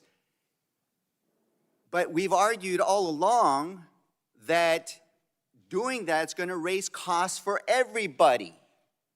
And we just made the link that the uninsured population becomes uncompensated care, strains hospitals. They have to keep their doors open. They're going to put pressure on all of you during negotiations, and you will increase premiums. Do you agree, Cordani? Mr. Cordani? Congressman, the phenomenon you described is correct. Do you agree, Mrs. Bordeaux? The phenomenon that you described is important, but I think Do you also agree, Mr. Joyner? I agree. Do you agree, Mr. Hensley? Every single health insurance people here is stating that because of the 15 million uncompensated care produced by the Republican big ugly law, that everybody else's premium is going up. And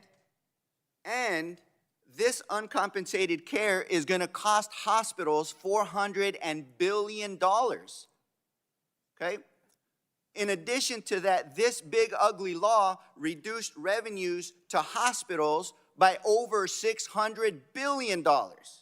So costs are going up by $450 billion, and the revenue has gone down by over more than $600 billion. That's about a net loss of over $1 trillion for just hospitals alone, in addition to the nearly $1 trillion cuts to Medicaid. The big issue here is the healthcare crisis that Republicans have created that is cut Medicaid in order to give billions in tax cuts to billionaires, and it's raising premiums across the board for all of those who have your insurance. And I yield back. Gentleman yields back. Now recognize the gentleman from Florida, Mr. Billarakas. Thank you, 5 minutes Mr. Chairman. question. I appreciate it. Thanks for holding this hearing. It's a very critical hearing. Insurance companies play a significant role in our healthcare system, as everyone knows, and it's our duty as lawmakers to ensure that our families and constituents can access the care they need. I often hear from constituents who experience delays or denials for specialty drugs for conditions like hemophilia, rheumatoid arthritis, or cancer. Patients cannot deal with burdensome processes to re-up their medications, especially when missing a dose could be life-threatening, or they cannot afford to pay thousands of dollars out of pocket. So the first question is for Mr. Hemsley. How can we fix this broken system where patients often feel like they either pay out of pocket, if they can, or jump through hoops to access medication? Mr. Hemsley, thank you for the question. I think it's a very thoughtful question. I think that we should be advancing, and there are protections in the market that when people change their plan coverage, that there should be continuation of care. And the prior authorization disciplines in the space can also be strengthened and improved and made on a real-time basis so that there isn't delay in care. okay, if follow-up here, from the perspective of an insurance plan, would you rather, again for Mr. Hemsley, would you rather spend $1 to pay for a patient's prescription that may prevent an adverse health event, or would you rather spend it on paying a hospital bill after an adverse health event takes place? A very well-framed question. Thank you, Representative. We are very much oriented to preventative care and proactive care and avoidance of more serious and acute experiences in higher cost settings. Okay, so the answer is you'd rather pay the prescription as opposed to having somebody, I mean, the quality of life is so important too. I mean, you couldn't put a price on a person's life, that's for sure. So as co-chair of the Congressional Rare Disease Caucus, I've spent years promoting policies that help bring innovative cures to market, and rare disease companies have made remarkable progress delivering these cures. I think most of you would agree with that. We know that earlier intervention with new treatments like gene therapy can give patients a second shot at life. That's priceless. And save money in the long run, of course. Cell and gene therapies could reduce total disease costs and productivity by up to 30% for certain serious conditions in the U.S., potentially translating to billions in savings, where you can't put a price on a person's life or quality of life, in my opinion.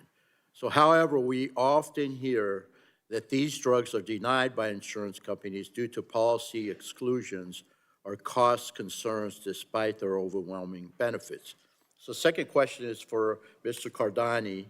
How does Cigna approach coverage decisions for high costs but high impact treatments like gene therapies? What types of innovative payment models does your company deploy to deliver these innovative treatments to your members at an accessible price?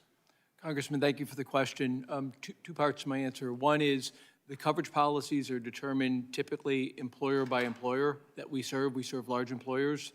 We will advise them based on the clinical evidence, and the vast majority of the coverage that we're able to provide for our large employers are comprehensive coverage. Back to innovative programs, if you take some of the most expensive gene therapies, there are several that are in excess of $1 million per dose. We were the first to offer a program that actually took all the affordability risk away from the employer through our Embark program by simply charging $1 per member per month, because no one was able to predict when that event was going to transpire, but we needed to have access for the benefit of our employers. That's an example of an innovative program that removes the uncertainty for the employer while ensuring that access exists if the unique need for one of those $1, $2, or $3 million pharmaceuticals are necessary. But getting to comprehensive coverage is typically working with the employers and advising them on the most comprehensive coverage possible. Okay, thank you very much, and I yield back, Mr. Chairman. Gentleman yields back. Now recognize the gentlelady from Michigan, Ms. Dingle. Thank you, Mr. Chair, and thank you and Ranking Member DeGette for holding this important and very timely hearing. It's coming at a pivotal moment. Millions of Americans across the nation have seen their health care premiums skyrocket because of both the expiration of the Affordable Care Tax Credits last month, the only thing that made a lot of people able to afford it, but also because of the passage, I'll behave today and just call it the big brutal bill. Insurances sent out renewal notices a couple months ago notifying consumers that their premiums were going to skyrocket in 2026. Yet, all of you are posting record profits, approving millions of dollars worth of CEO compensation packages, executive bonuses, and paying your shareholders. Let me tell you something. People are really struggling. I hear these stories every single day. The moms are the worst. They're not able to get their kids their medicine. Even parents with asthma, their children have asthma, can't afford the inhalers. Make no mistake that we're seeing a ripple effect. My colleague next to me just talked about some of them that are going on. The American people deserve better. I want to start with Ms. Allen. I want to thank you for being here today and for your willingness to be one of the faces that is sharing your personal story. It's important for everybody in this country, but especially the executives at this table, to understand directly from real people living with the consequences of both what happens here in Congress and what happens in the insurance companies. Like nearly 200 million Americans, Ms. Allen is living with a chronic health condition that makes consistent and affordable coverage important. Ms. Allen, I know you had no choice but to buy the bronze plan on the Affordable Care Marketplace. You wanted to buy the silver, but you couldn't afford it. Can you explain what that means in real terms? Thank you for the question so very much. Yes, I was hoping to purchase the silver plan just to reduce my total out-of-pocket costs. I mean, 40% co-insurance, the out-of-pocket cost. I knew I would face $10,000 potentially, and actually likely. So that's money that I actually took out of a savings account to pay my health care costs. And, you know, I'm closer to retirement rate than not, so that is not helping me secure my economic viability in my retirement years. May I ask you one more question and then move to the others? But your affordable care plan that you have, it's worked, right? How many claims have been denied? You know, I've had essentially no claims denied with my plan. I've been very happy with my plan, particularly with the tax credits. Until this year, correct? Until this year. I think I've had one specialty eye drop medication denied, which eventually I was able to secure. Now I'd like to turn to Mr. Hemsley, who is the CEO of the country's largest insurer. A CBS News analysis of about 1.3 billion federal health insurance claims across 3 years shows that in 2024, insurers denied 19% of in-network claims, about 1 in 5. UnitedHealth in particular denied as many as 1/3 of its federal claims in the preceding 2 years, all while raking in record profits of $400 billion.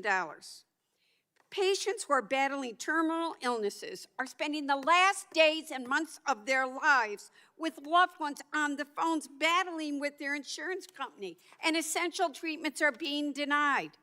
Mr. Hemsley, should sick patients who don't want to leave their families with bills have to spend hours on end fighting to get their treatments approved? Congressman, thank you for the question. It is very important that people don't go through that kind of complexity and that. So how are you simplifying it? Because I don't have a lot of time, and I don't. I would love to comment on that. Really, only about less than 2% of all the interactions that we receive are under a prior authorization review. And the vast majority of those are administrative. And at the end of the day, 99% of all the care is covered. We should be doing more to expedite and make the prior authorization processes quick, real-time, accurate, crisp, and not interfere with care. So are you telling me the fact that 1/3 is denied is not true? It's not consistent with our experience at all. I have more questions for the record. Thank you, Mr. Chair, and I'll yield back. Gently yields back. Now recognize Mr. Carter of Georgia for his 5 minutes of questioning. Thank you, Mr. Chairman. Between 2014 and 2024, the 7 largest for-profit health insurers, including United, CVS, Cigna, and Elevance, raked in over $10 trillion in revenue. $10 trillion and $543 billion in profits. In fact, since the passage of the Unaffordable Care Act, the stock prices of these health insurers has increased by over 1,000%. 1,000%. Premiums are rising and patients struggle to afford care. Insurance executive compensation continues to increase at the expense of patients. Americans now owe, and hear me clearly, Americans now owe $220 billion in medical debt. $220 billion. To put it simply, the system is failing the people it's meant to serve, and that is the patients. Mr. Joyner, in 2024, CVS Health spent a staggering $41 million in compensation to you and your colleague, Karen Lynch. This is enough to cover the premiums for thousands of American families. How do you justify getting paid that much when so many of your patients struggle to afford skyrocketing premiums? $41 million, Mr. Joyner. That was, Congressman, thanks for the question. Don't thank me for the question, just answer them, please. That was not my compensation that you referenced. This past year, my compensation was $17 million.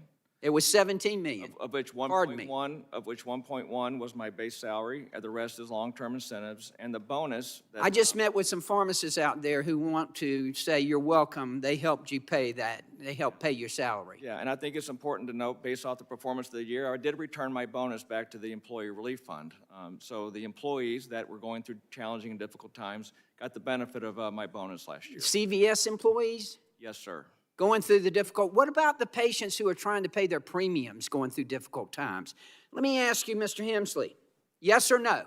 Don't thank me for the question, just yes or no.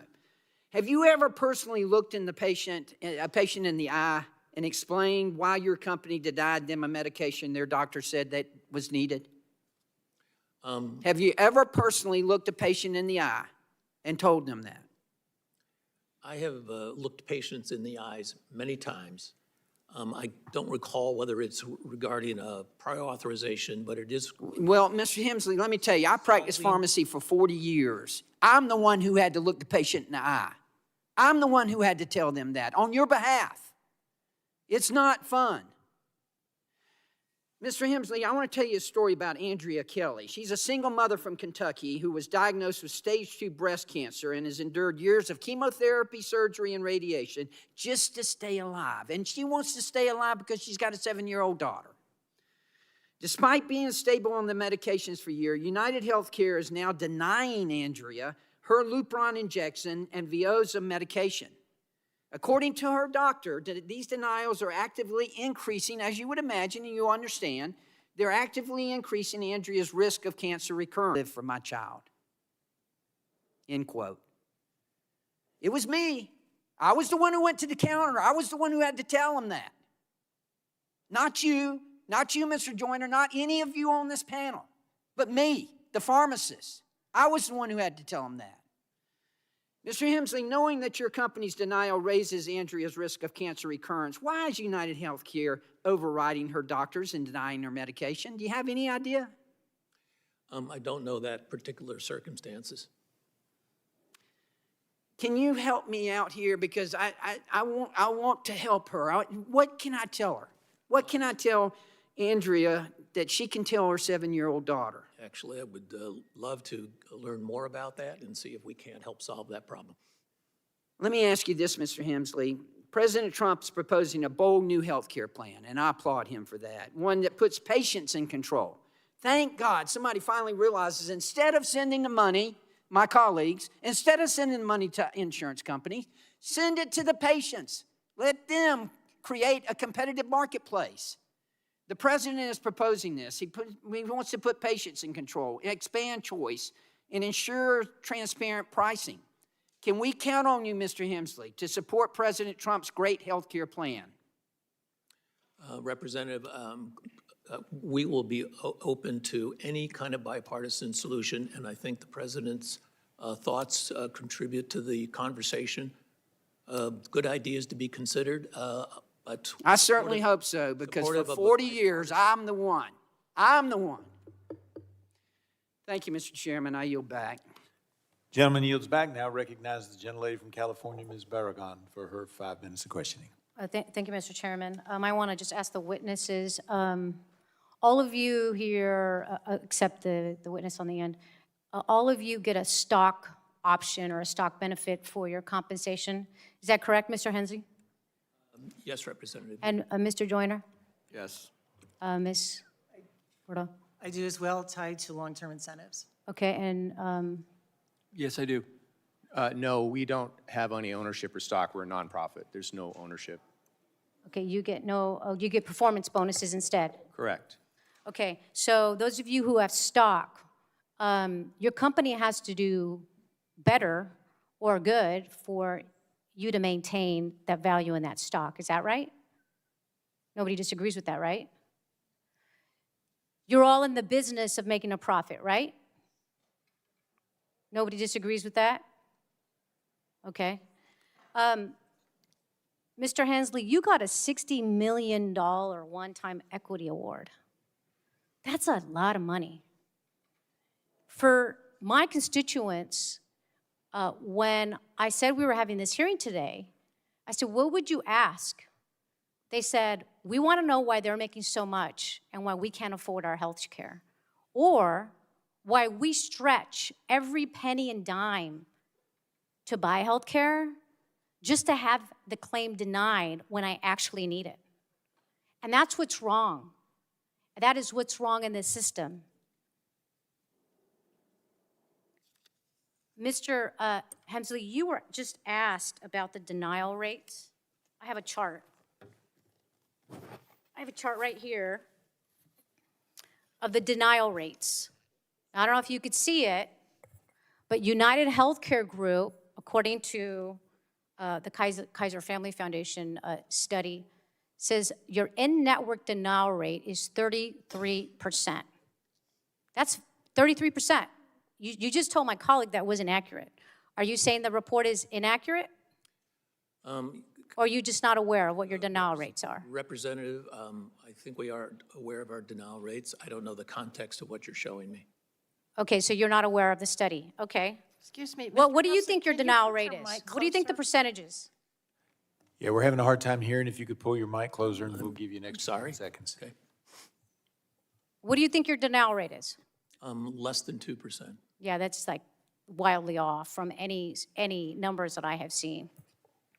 I want to enter into the record an LA Times article published in February 2025 that tells the story of Colleen Henderson and her 3-year-old toddler, who of course is insured by UnitedHealth. They fought your company for 5 years to pay for specialty care to treat their 3-year-old daughter's rare condition. She had a tumor in her bladder,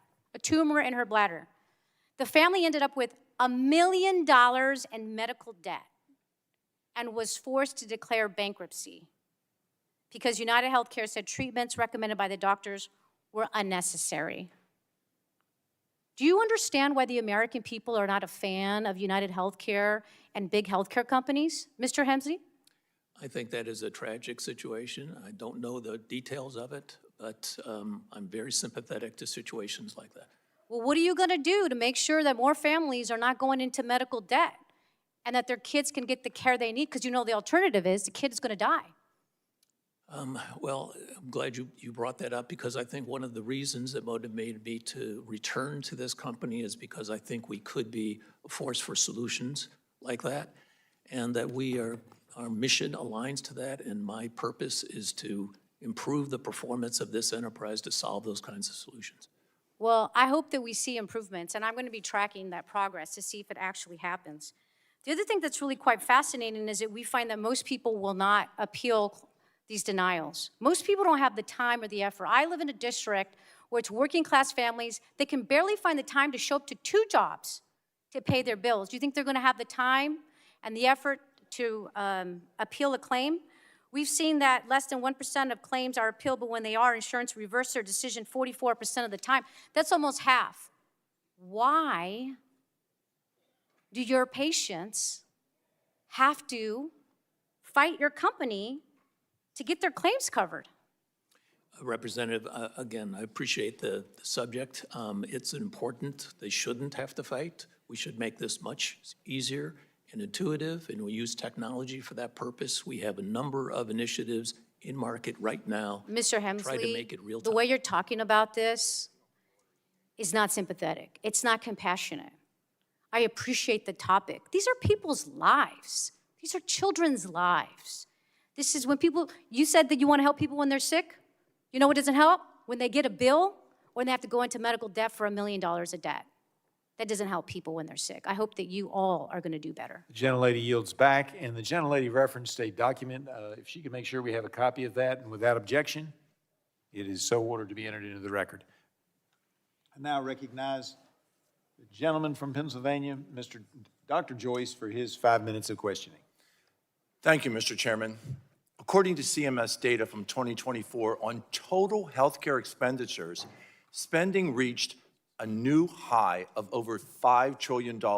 Notably in this report, hospital costs, which now make up over 30% of that $5 trillion, are the steepest rising costs being paid by the American patient.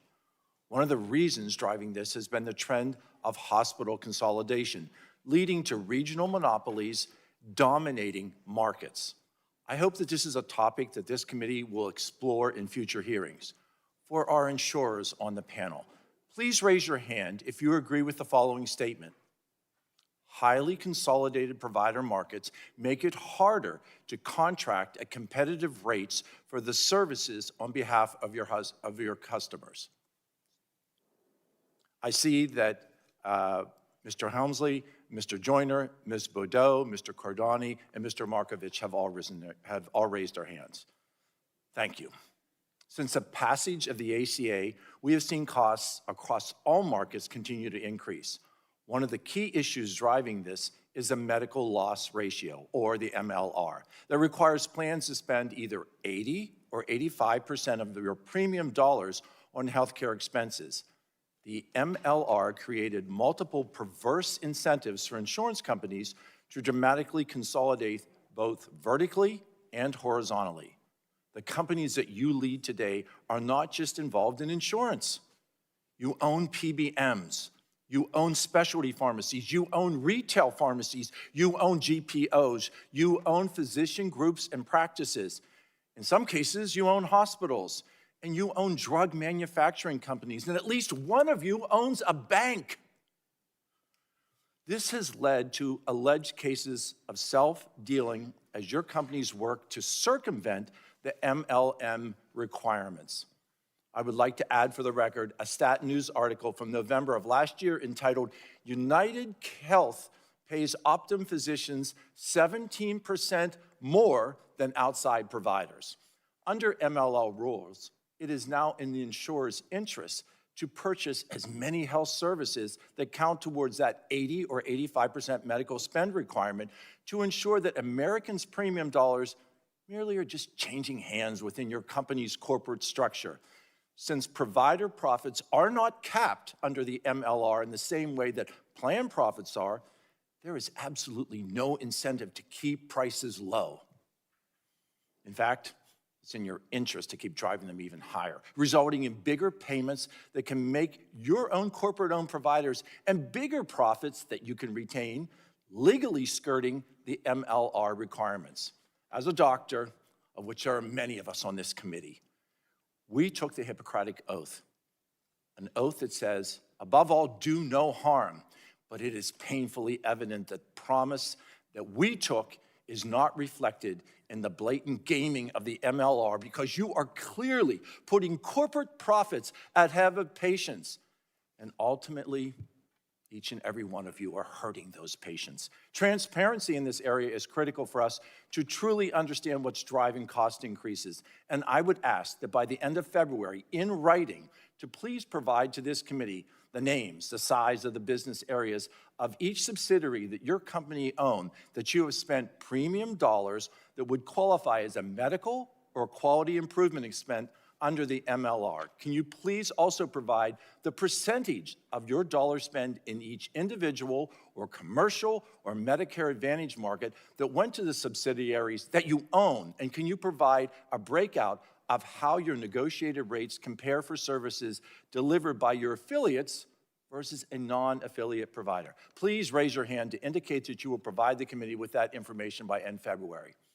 Seeing that all of the insurers, Mr. Helmsley, Mr. Joyner, Ms. Bodeau, Mr. Cordani, and Mr. Markovich have all raised their hands.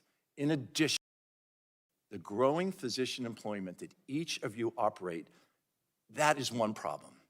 But you also own some of the largest pharmacies in our country. And this has led to a crisis among smaller and rural pharmacies, especially in my district in South Central and Southwestern Pennsylvania, closing and leaving entire communities unserved. I would also like you to provide in writing a comparison of total cost and spend for routine dispensing fees when you pay a community pharmacy in your network against what you pay a pharmacy that you own. Please raise your hand to indicate that you will provide this committee that information by the end of February. Congressman, we don't own I see all health pharmacies. insurers have raised their hands. I will follow up with questions for the record detailing these requests, and I ask that you stand by that commitment that you just made to answer these questions for my patients and for my constituents. Thank you, Mr. Chairman, and I yield back. Gentleman yields back. Gentleman referenced the document he wanted to be placed in the record. If you can make sure we have a copy of that, and without objection, it will be so ordered. Further, I would request that since you asked for specific information by the end of February, if you would put that in writing so that it can be presented to the members who are insurance company executives. Yes, Mr. Chairman. I appreciate that. Thank you very much. Now recognize the gentlelady from Washington, Dr. Schreier, for her 5 minutes of questions. Thank you, Mr. Chairman. Thank you to our witnesses today. Thank you to Dr. Joyce for his comments. I wholeheartedly agree.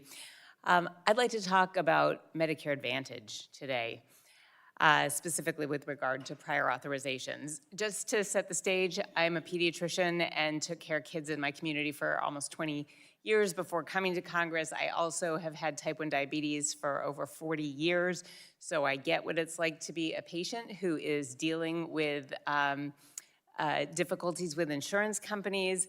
And now I'm a member of Congress, and I hear a lot from my constituents, and I am here to go to bat for them. So I'm not sure it's not a news flash for you, but just so you know, people are pretty pissed off at their insurance companies because they are paying more every single year, and they feel like they are not getting the value for it, and like you are not living up to your end of the bargain. I mean, their insurance companies, your companies, are charging more, paying less, and then delaying or even denying care due to abusive demands for prior authorizations. And I hear the same, by the way, from hospitals, from physicians. They are telling me that they are forced to hire more people to deal with your paperwork than nurses. And that is just plain wrong. Now, particularly when it comes to Medicare Advantage, not only do you delay that care with prior authorization demands, but you sometimes flat out deny claims after the services are already rendered. And here's an example. One of my constituents had a stroke, required hospitalization. This patient had a UnitedHealth Medicare Advantage plan, and UnitedHealth refused to pay for that hospitalization because United decided that it was medically unnecessary, overriding the doctor's own medical decision. And so now we've got this senior who's in the hospital, can't go home, stuck with a huge bill, and that is just unconscionable. And it is shameful that you're doing this to people on Medicare Advantage. I mean, they paid into the system for their whole lives. They're paying premiums now. They're counting on you to look after them. And I just want you to think about how many elderly patients who suffered a stroke can then go home and deal with sitting on hold with customer service and submitting letters in the appeals process. And it took over a year, by the way, for UnitedHealth to finally pay. Mr. Hemsley, if a patient's physician has determined that their patient should be in the hospital after a stroke, why would UnitedHealth decline that care? I'm not familiar. I appreciate the question, and I'm very sympathetic to the situation that you described it before. I don't have specific knowledge. You don't really need specifics, like senior suffered a stroke, doctor said this guy's not safe to go home, and United overruled. They should get all the care that's appropriate for them, yes. Thank you for saying that, and I will communicate that to my constituents and go to bat for them. I will tell you that paying a bill is the last thing patients should worry about after having a stroke, and doing this because a multi-billion-dollar company doesn't think that it's necessary for them to get their care. I mean, this is why so many people hate their insurance companies. They pay a lot of money, they expect peace of mind, and then the insurance company leaves them high and dry.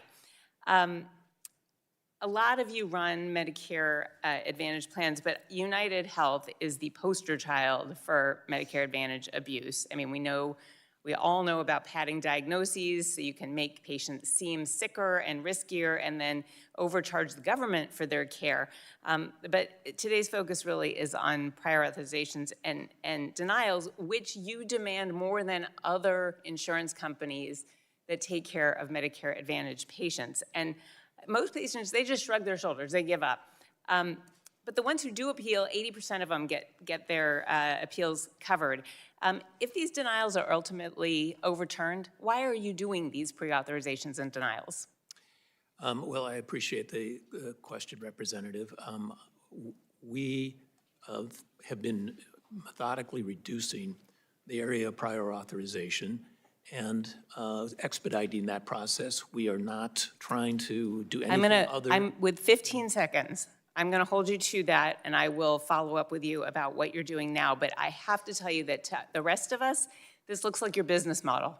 It looks like you bet on wearing patients down, on them not appealing, and then they either decide to just eat the cost or they die before they get the care they need. And my constituents are sick of it, and we're sick of it, doctors are sick of it, and people deserve better. So we need Medicare Advantage reform now. Thank you.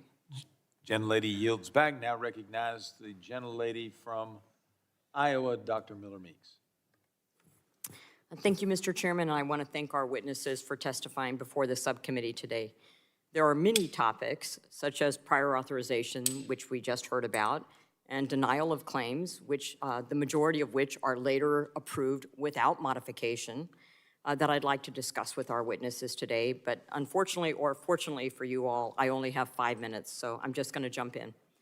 As a physician and veteran and a former director of public health, I strongly support innovation in healthcare delivery, but every dollar wasted on inefficiency, waste, denial of claims, or unnecessary billing is a dollar not spent on patient care. That's why Senator Grassley's recent report detailing UnitedHealth Group's conduct in the Seniors Health Insurance Advantage plans, commonly known as Medicare Advantage, that report is very troubling. I've had many doctors within the state, and I myself have experienced what is happening when patients come back after having visited at home. Medicare Advantage was created to improve outcomes and coordinate care for seniors, not to incentivize gaming the system. Do any of your companies decide a claim for a level of care without documentation or justification for the level of service or test or imaging? The answer to that is no. You require documentation. The independent federal oversight reports from HHS OIG have identified that conditions, including congestive heart failure, were among diagnoses often added via in-home assessments or chart reviews and Medicare Advantage. So if you would deny a claim from a provider without documentation, why is it that you feel at liberty to submit a claim to CMS for a diagnosis based on a home visit? Congestive heart failure is not a paperwork diagnosis. It's a serious, life-altering condition. And when it's added to a patient's record, without active management, without their routine provider and doctor knowing that they have the condition, that is creating higher payment without accountability, and it is a danger to patients and providers. Now I'm going to turn our attention to another lesser-known player in the healthcare system that I believe American people should be made aware of: PBMs and PBM GPOs. The largest PBMs, CVS Caremark, Express Scripts, and Optum, have created rebate contracting entities, or PBM group purchasing organizations, which are adding to the complex and opaque nature of the medicine supply chain. My first PBM reform bill on transparency was in 2019 as an Iowa State Senator. PBMs claim these entities provide them and their clients with greater bargaining power to lower costs, but recent investigations by members of Congress, industry experts, state attorneys general, and federal oversight agencies suggest the opposite may be true. We'll have a graph up here. Let's start with the left. The drug maker, who pays rebates directly to the PBMs and PBM GPOs to ensure their drugs are included on their health plan formularies, meaning the drugs are covered by insurance. Then these PBMs and their PBM GPO subsidiaries collect the rebates, which they promise to pass through to their patients and health plans. Can any of you tell me what percentage of rebates are passed through to the patient who is paying a higher drug cost because the rebates are added to the price of the drug? Is it zero? You don't even know that you're not giving these patients back a rebate for paying higher drug prices. Next, the PBMs pass supposedly the rebates to the health plans. However, the health plans are told 100% of the rebates negotiated by its PBM are then returned to the plan as savings. They often aren't told anything about the PBM GPO subsidiaries, which collect a whole different set of fees from the drug maker in exchange for formulary management. So a health plan might be getting 100% of the rebates the PBM received, but the plan has no idea if the rebate got everything the GPO earned or how much money the GPO may have kept. It begs the question, are PBM GPOs just a cover for the big three to say in a contract that they pass through 100% of the rebates they get, and also a way to keep anyone else from being able to fully access brand drugs? Mr. Joyner, on average in the commercial market, what percentage of manufacturer rebates and fees negotiated through your PBM are retained by your GPO? Or are they going to other subsidiaries or offshore? Yes, Congresswoman, we pass through 99.9% of the rebates to our customers and feel really strongly about the strength of our purchasing arm. In fact, if you look at the branded products that were rebated. I'm going to reclaim my time. Mr. Cordani, how many of your GPO, Ascendiun Health, is headquartered? Why is it headquartered outside the United States, and do you pay taxes on fees in America? Our GPO is headquartered in Switzerland. We're a global company, so we leverage our global infrastructure for that GPO. Thank you. And before I yield my time, why isn't this a violation of Stark? As a physician, I cannot do what you all have done with PBMs. With that, I yield. Gentlelady yields. Now recognized the gentlelady from Massachusetts, Ms. Strahan, for 5 minutes of questioning. Well, thank you, Mr. Chair. Like all of my colleagues, I hear from people across my district who are exhausted by having to make impossible financial decisions about their health care. While a handful of massive corporations post record profits and their top executives take home record pay, Republicans have destabilized hospitals and families with their biggest health care cut in American history and their failure to extend the ACA tax credits with no alternative plan to bring costs down. At the same time, the private insurance market itself has become deeply consolidated, and that consolidation is a major reason costs remain so high. Sitting before us are the executives from 4 companies that together control about 50% of the commercial insurance market. Not exactly a depiction of a healthy, competitive system. It's a system of haves and have-nots, where market power is concentrated, competition is weakened, independent providers are squeezed out, and families are forced to pay more. The lack of real checks and balances is bad for patients, it's bad for innovation, and it's bad for affordability. And to show what this level of consolidation looks like in maybe a more familiar context, because your business is deeply complicated, let's just step outside of healthcare for a moment. Imagine if in the auto market, one dominant company didn't just sell car insurance, but they also owned the dealerships, controlled all the repair shops, and ran the claim system, meaning one company would be selling the car, steering the repairs, and setting the price at every step. Independent shops would struggle to survive, consumer choice would shrink, innovation would be stifled, and basic economics tells us that prices would rise, not fall. Yet in healthcare, we've allowed insurance to buy up doctors, pharmacies, and critical infrastructure and build exactly this kind of vertically integrated ecosystem. If one car company sold the insurance, owned the dealerships, controlled the repair shops, and ran the claim system, regulators would immediately worry about steering, self-dealing, and higher prices.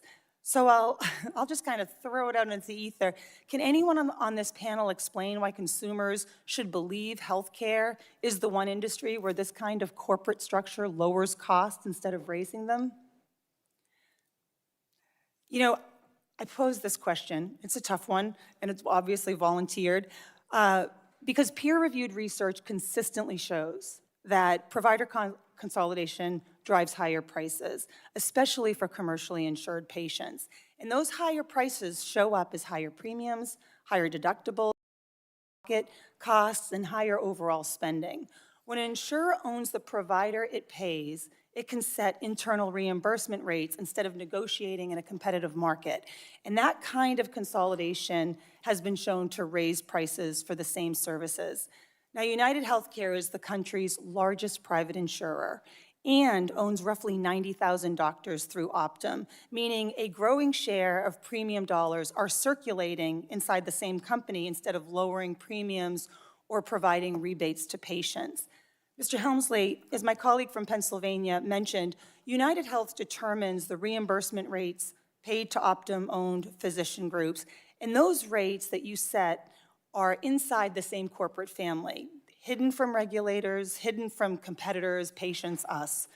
So, Mr. Helmsley, when United owns the insurer, the doctors, the pharmacy benefit managers, and the care delivery system end-to-end, where exactly is the competitive pressure supposed to come from to keep prices down? Thank you for the question. I think it's an important area to clarify. The structure of that is in response to the marketplace to actually drive more value and drive cost down by integrating and allowing these elements of healthcare services to actually serve the consumer better. There is a great deal of oversight and regulation on the establishment of pricing within an organization like ours. All the sponsors of benefits evaluate and can look at those prices. So respectfully, the claim that competitive pressure is keeping pricing down or that regulation is keeping down is undermined by the fact that the Department of Justice is actively investigating UnitedHealth over how its physicians and insurance divisions interact, including interviewing former Optum doctors. And the bottom line is this. When the same companies control the insurance, the doctors, and delivery of care, competition just breaks down and families pay more. What's clear right now is that this system is working very well for corporate profits, but this committee has a responsibility to fix a system that today isn't working for patients. Thank you. I yield back. Generally yields back. Now recognize the gentleman from California, Mr. Obernolte, for his 5 minutes of questioning. So we're having a discussion today about why health insurance costs so much and how we can better allocate ratepayer dollars to healthcare costs. Mr. Markovich, I was pretty astonished last year when I heard that Blue Shield had contributed $500,000 to a committee supporting the passage of Prop 50 in California.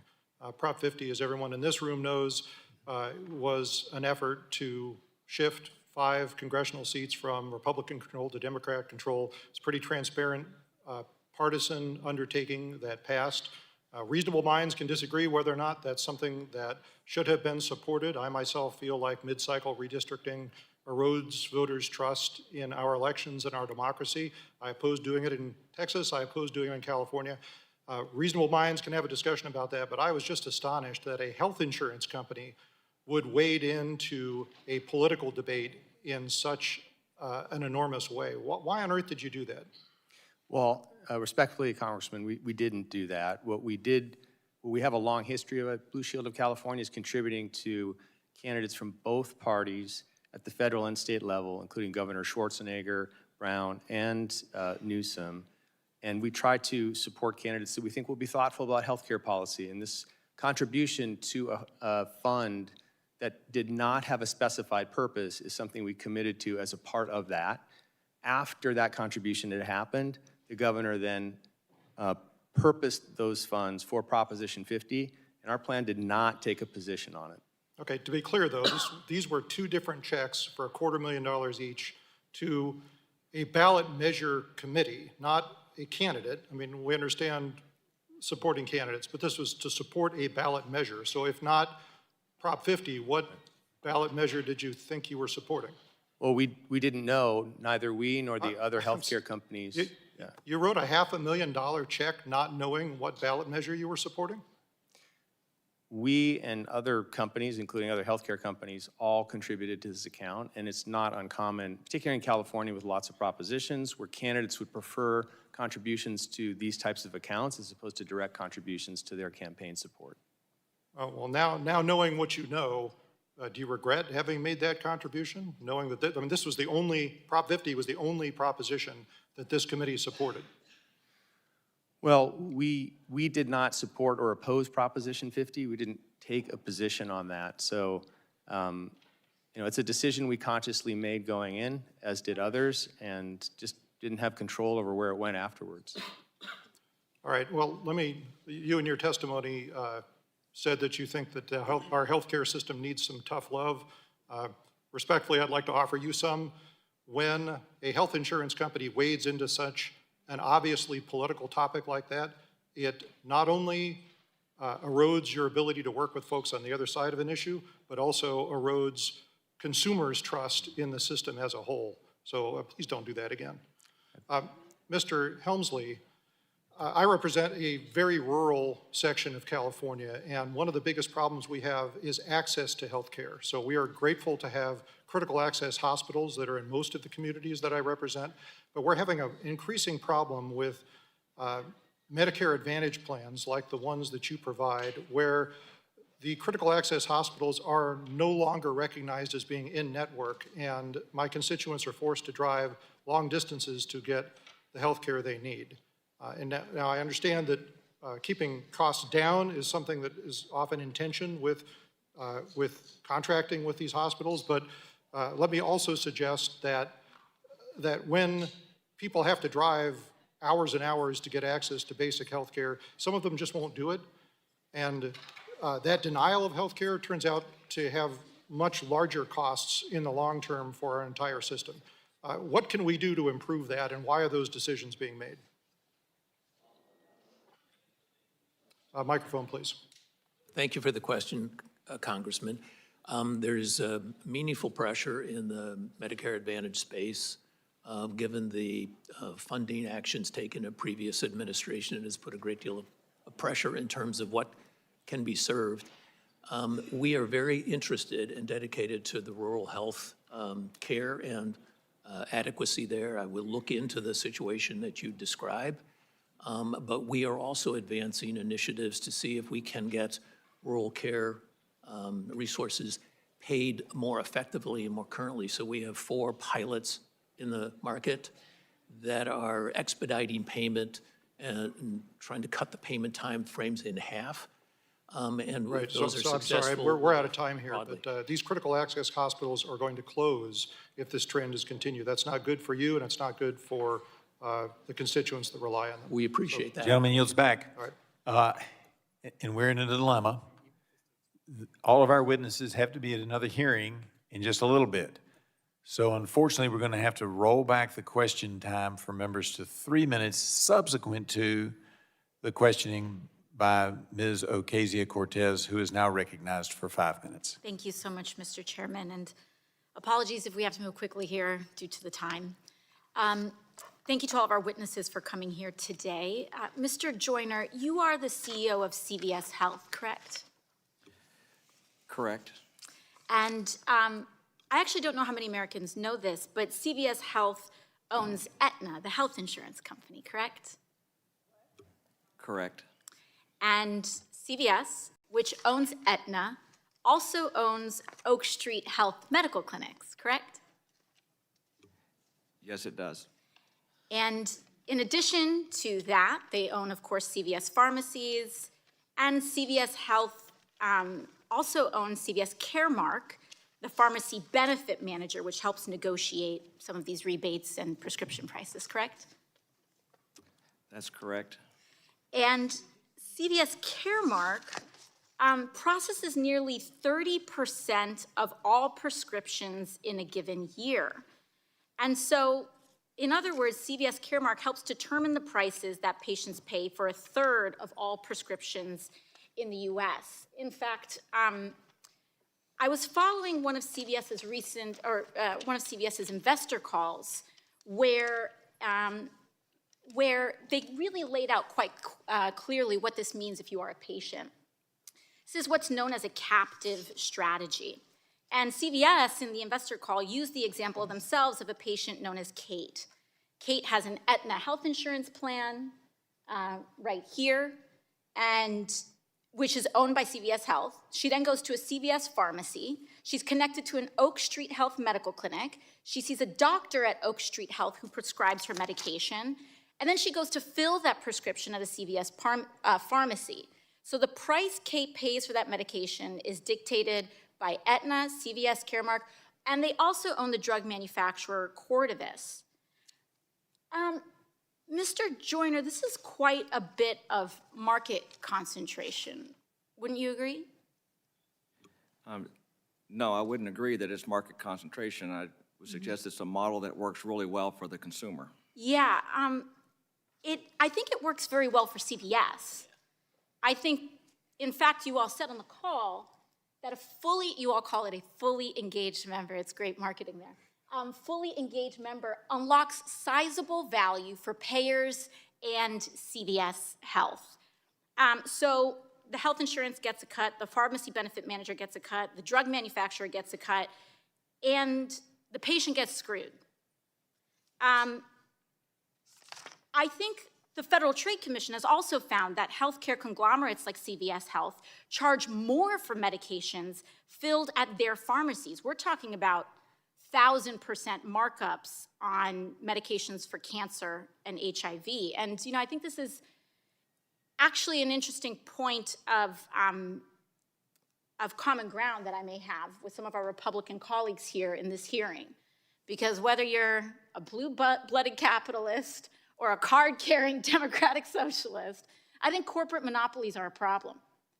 And this vertical integration is destroying people's ability to access care.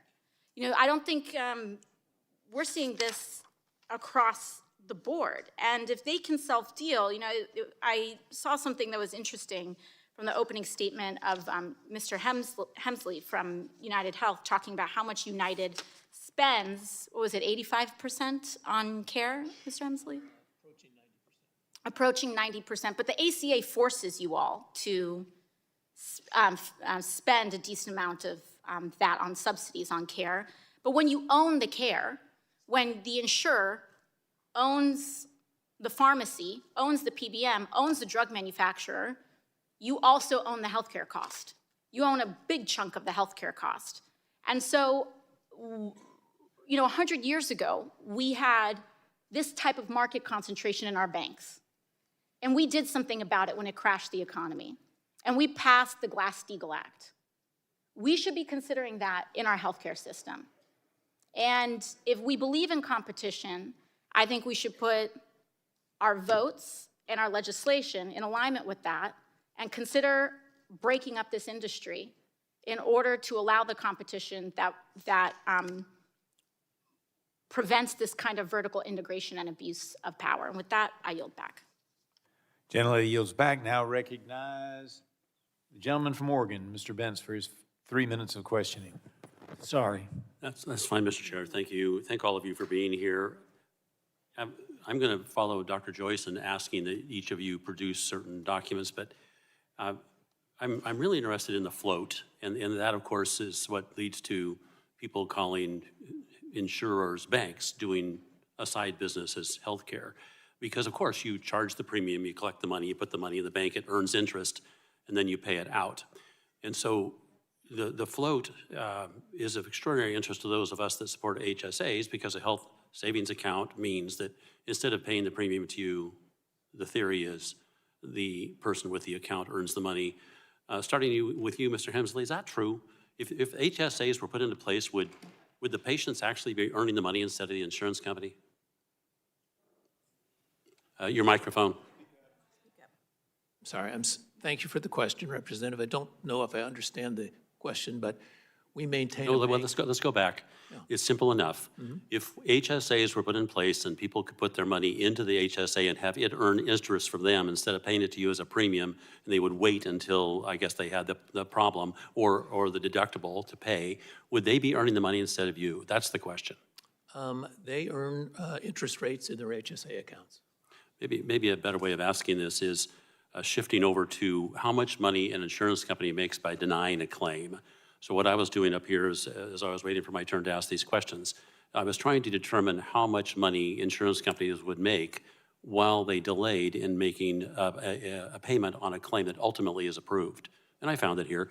But in order to put it in proper perspective, one has to know how big the company is and what the total denied claims amount to. So I was looking at you, because you, unfortunately you're first for you. The total denied pool was 19%, a 19% denial rate, which amounted to about $50 billion of your total income. How much interest did you earn on that?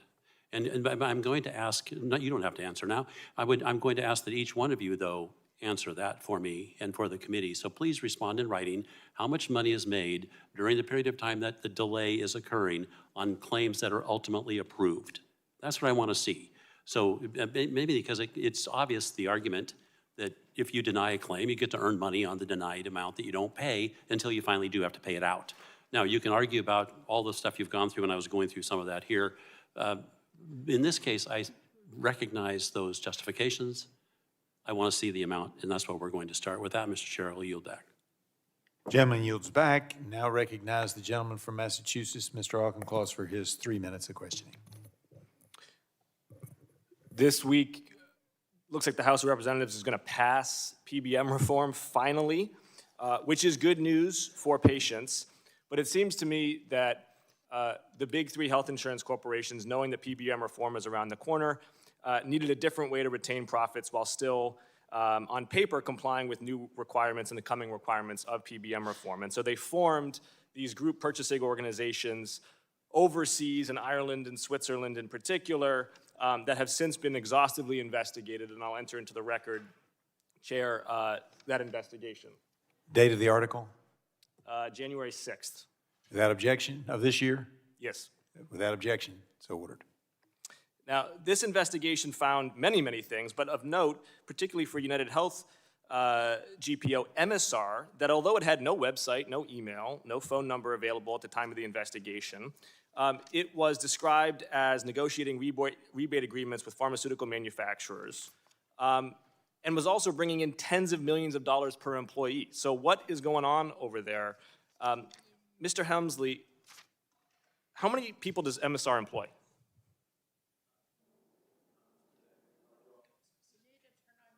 Mike, please. Microphone, please. I'm sorry. I don't have the specific answer, but several thousand. Several thousand. And is the number of covered lives that MSR covers different than the number of covered lives your PBM Optum Rx serves? I don't have the exact number, but I believe they serve other health plans and have a different. That number is important, though, sir, because if your GPO is not serving more covered lives, and how is it possibly aggregating purchasing power any more than the existing PBM? We're going to follow up with questions on the record because these GPOs are an attempt to circumvent congressional authority over PBM reform, and they are ultimately going to be a source of profit to the detriment of patients' copays. Mr. Helmsley, sir, I want to pivot actually from policy to the personal, though. You and your company and your colleagues suffered a horrendous loss last year, and the reaction on social media to the murder of Brian Thompson was a shameful moment for this country, particularly for his sons, who don't deserve that. Would you like to state into the congressional record, which will last forever, unlike those social media posts, what kind of man Mr. Thompson was? Sure. Yeah, thank you for that opportunity. I think we can all disagree on many things, but I think one thing we can agree on is that violence or the threat of violence is not appropriate in any circumstances. Brian Thompson was a force for good. He was a creative and effective man in terms of trying to address many of the challenges that have been presented today. And we miss him dearly, and I appreciate the opportunity to recognize him. And he left two very fine men behind as his children and a wife and a family. And I think that as we bring things down to what is real in many of the conversations today, I appreciate you recognizing and giving an opportunity for that. Amazed member. Gentleman yields back. Yield. Now recognize the gentleman from Ohio, Mr. Balderson, for his 3 minutes of questioning. I got that memo, Mr. Chairman. Thank you very much. Thank you all for being here. And since we are in 3 minutes, my first question is going to go to Mrs. Boudreau. Thank you for being here, ma'am. CMS internal data shows that in 2021, the average percentage of enrollments in the ACA market without any medical claims was 19%. That percentage jumped to 35% in 2024. I believe this was largely due to the enhanced COVID premium tax credits. Under the Biden administration, congressional Democrats approved billions of taxpayer dollars that went to your company with very little oversight. This lack of transparency and oversight led to rampant fraud and waste. What I find interesting is that the waste over the past several years seems to have been a much bigger issue in federal exchange than the state-based exchanges. Yes or no, Mrs. Boudreau, did your company see evidence of increased waste, fraud, and abuse since congressional Democrats enacted the temporary COVID credits? Thank you for the question, Congressman. What we saw, again, we have real concerns similar to you. We share the concern about fraud, waste, and abuse. And our enrollment comes directly from the federal and state exchanges, and it was, the enrollment there, we think it was about 15%, not the 30% you were showing. Okay. And why was this waste more pronounced at the federal exchange than the state-based exchanges? Again, we saw, as we looked at that, we worked very closely with the state exchanges, but we did see some consistency between the federal and state. But again, we're incredibly focused and share your concern about fraud, waste, and abuse and support many of the guardrails in the Marketplace program around authentication of enrollment, doing that in a much more significant way. And we also support continuous enrollment because we think that allows for a healthy population. Okay. What are you seeing in the Marketplace that makes stronger protections necessary? So there's a couple of opportunities, we believe. One is verifying eligibility, ensuring that those who are eligible for the premium subsidies, we can do that with two-factor eligibility. Again, only having special enrollment periods, really limiting those, because again, what makes a stable exchange marketplace is continuous coverage, policies that support that. We also believe that coverage and being able to have preventative services over the long haul really supports individuals in the exchange and helps us to manage healthcare costs. Do you support legislation to strengthen the patient validation protocols? Unfortunately, sir, I'm not sure I know exactly what that legislation is. I'm happy. Well, we haven't done anything yet. I'm just asking if you would support that, so, okay. Thank you very much. I yield back. Gentleman yields back. Now recognize the gentleman from Louisiana, Mr. Carter, for his 3 minutes of questioning. Thank you, Mr. Chairman. We've heard in the lead up to this hearing again and again that my colleagues, if nothing more than in their action, have indicated that it's okay for 24 million Americans to see their health care premiums increase by 2 or 3 or even 4 times. The defense of this is, and I'll quote one of my colleagues, is saying those 24 million people are just 7% of Americans. I suspect if you're one of the 24 million people experiencing skyrocketing health care cost, even financial ruin, that rhetoric doesn't really resonate with you. The people in my home district of Louisiana are, in many cases, hardest hit. Mr. Hemsley, can you share with me, there's the issue with this notion of step therapy, where a patient is forced to use a medication that may be a generic or may be something else that's used similarly, even though their physician has indicated they don't think that that's the best medicine for them. Should a licensed physician who knows the patient be trusted over an insurance algorithm when determining the most appropriate treatment, instead of forcing patients through a step therapy requirement that delays care and oftentimes increases suffering and even cost? No, I think there are appropriate times for step therapy, but in the situation you describe, I would not. And Mr. Joyner? Yeah, I agree. Step therapy is an opportunity for one to introduce a savings opportunity for the consumer and member as well. So many But times they're not- respectfully, oftentimes it's not a savings, it's a nuisance, because the physician is saying this doesn't work for my patient. Patient goes to the pharmacy and is told, you can't get this because the insurance company won't approve it because you haven't tried this. And the patient says, but I have tried it, it doesn't work, there are horrible side effects, but now I've paid a 30, a 60-day, 90-day copay for it, and they won't let me do it again. Isn't that unfair to a patient whose doctor, not an algorithm, but whose doctor has stated that this medicine doesn't work? Yeah. These are the kind of things that we hear from our constituents who are caught in the middle trying to get a medication to assist them with their ailment, but only being caught up in the confines or the clutches of bureaucracy within healthcare. Yeah, we completely agree with you, Congressman. In fact, if they've tried and failed, that's exactly where we want to engage and where we want to work with the provider on the appropriate therapy. So is it fair from all of the companies, I got 7 seconds, fair from all the companies that you agree that this is an issue and that you will commit to working with us to be that buffer for the patient so they're not caught up in a forced step therapy when the medicines don't work, to overrule their physicians, but to listen to them? Is that a yes? Thank you. I'm seeing yeses from everybody, and I appreciate those questions. I now look to recognize the gentleman from Ohio, Mr. Ruley, for his 3 minutes of questioning. Thank you, Mr. Chair, and I want to take a moment and I want to thank Congressman, I'm not sure if I can say his name, for calling out with Brian Thompson. He's always been in our prayers, and I think lowering the temperature and bringing things to a normal society is where we need to go, and there's definitely problems, and we're going to work on them. So with that said, House Republicans, by passing the big, beautiful bill and lower health care premiums for All Americans Act, have made it clear that it's serious about lowering health care costs and expanding choice and improving the quality of care for all Americans. At a time when Americans are facing the highest health care cost in years, it is important more than ever to continue to bring down these costs. Passage of the ACA left Ohioans with less health care insurance and options and skyrocketing premiums. So I'm going to take a different approach. When I was in the Ohio Senate, I had this question for years, and I'm going to bring it to you right now.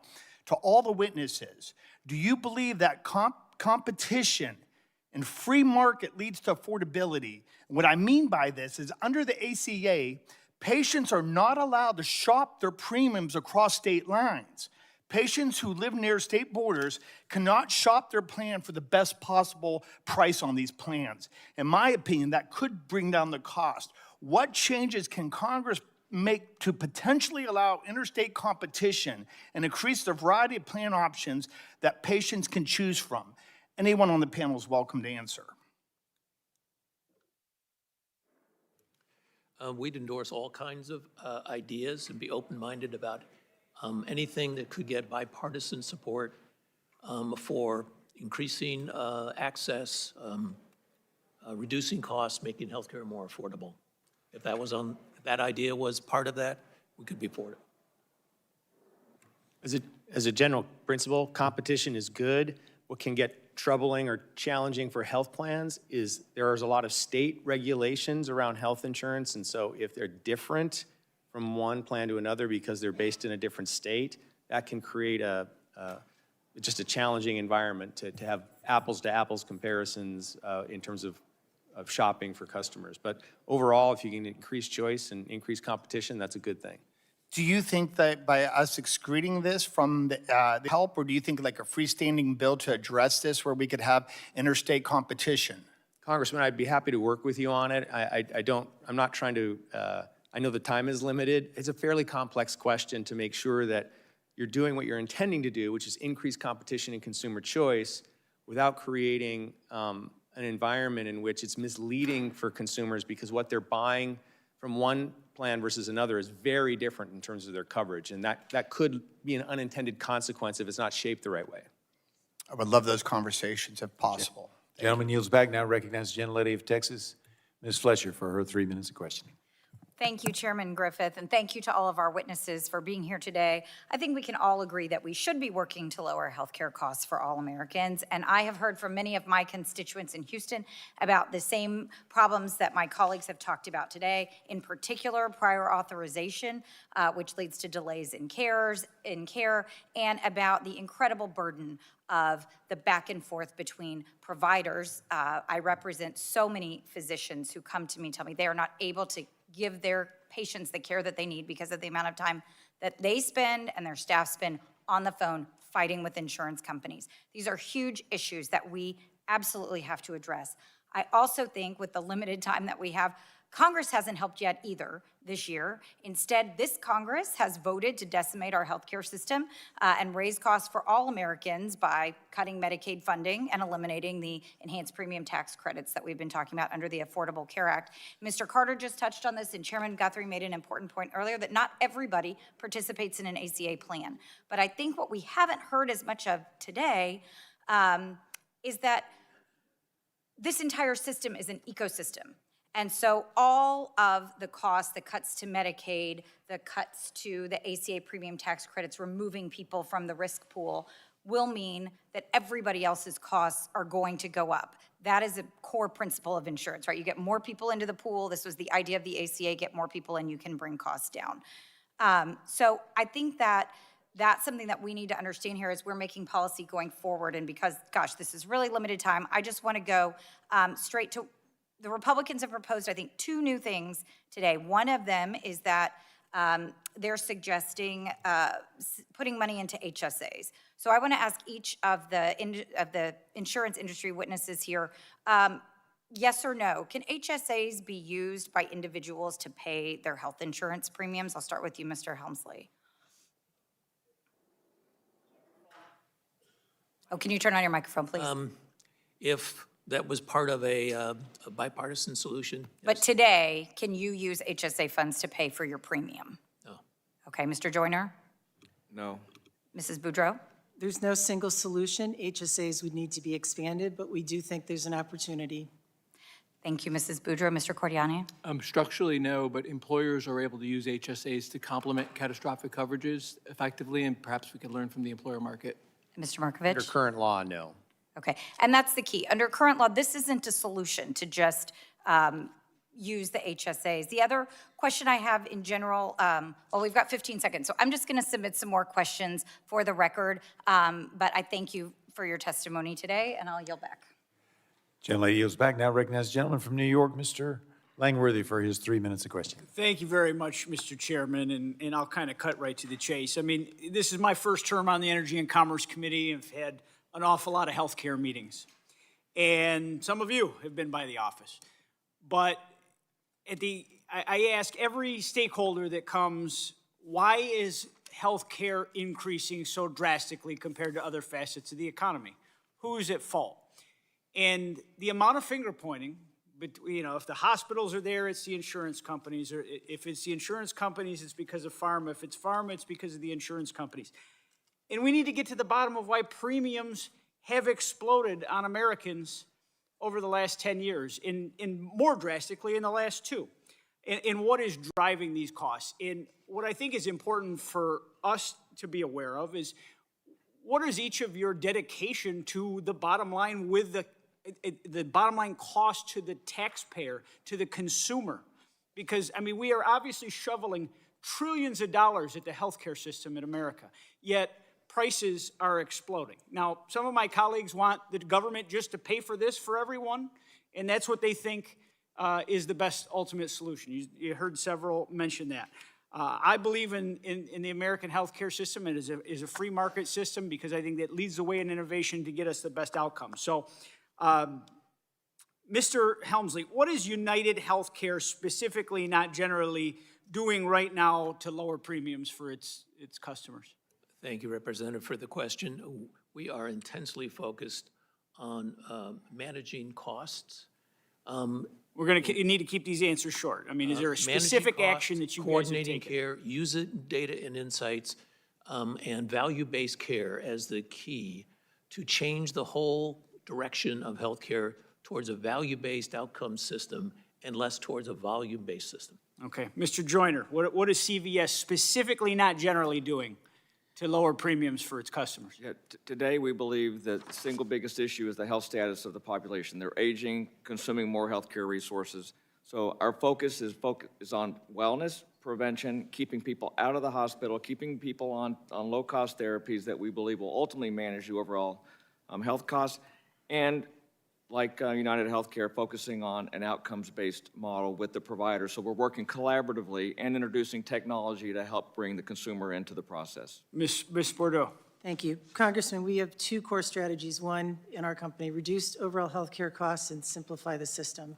I'd offer three practical things. One is, as we've shared, improve and streamline the prior authorization process to take complexity out of the system for members and care providers.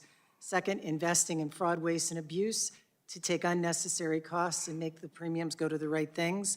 And the last thing is, I share with my colleagues, continuing to invest in paying for value and outcomes to make people healthier. Okay, my time has expired, so I will yield back, and if the rest could respond right away. Gentleman is yielded back, and now recognize Mr. Veazey from Texas for his 5 minutes, or 3 minutes, excuse me. Thank you, sir.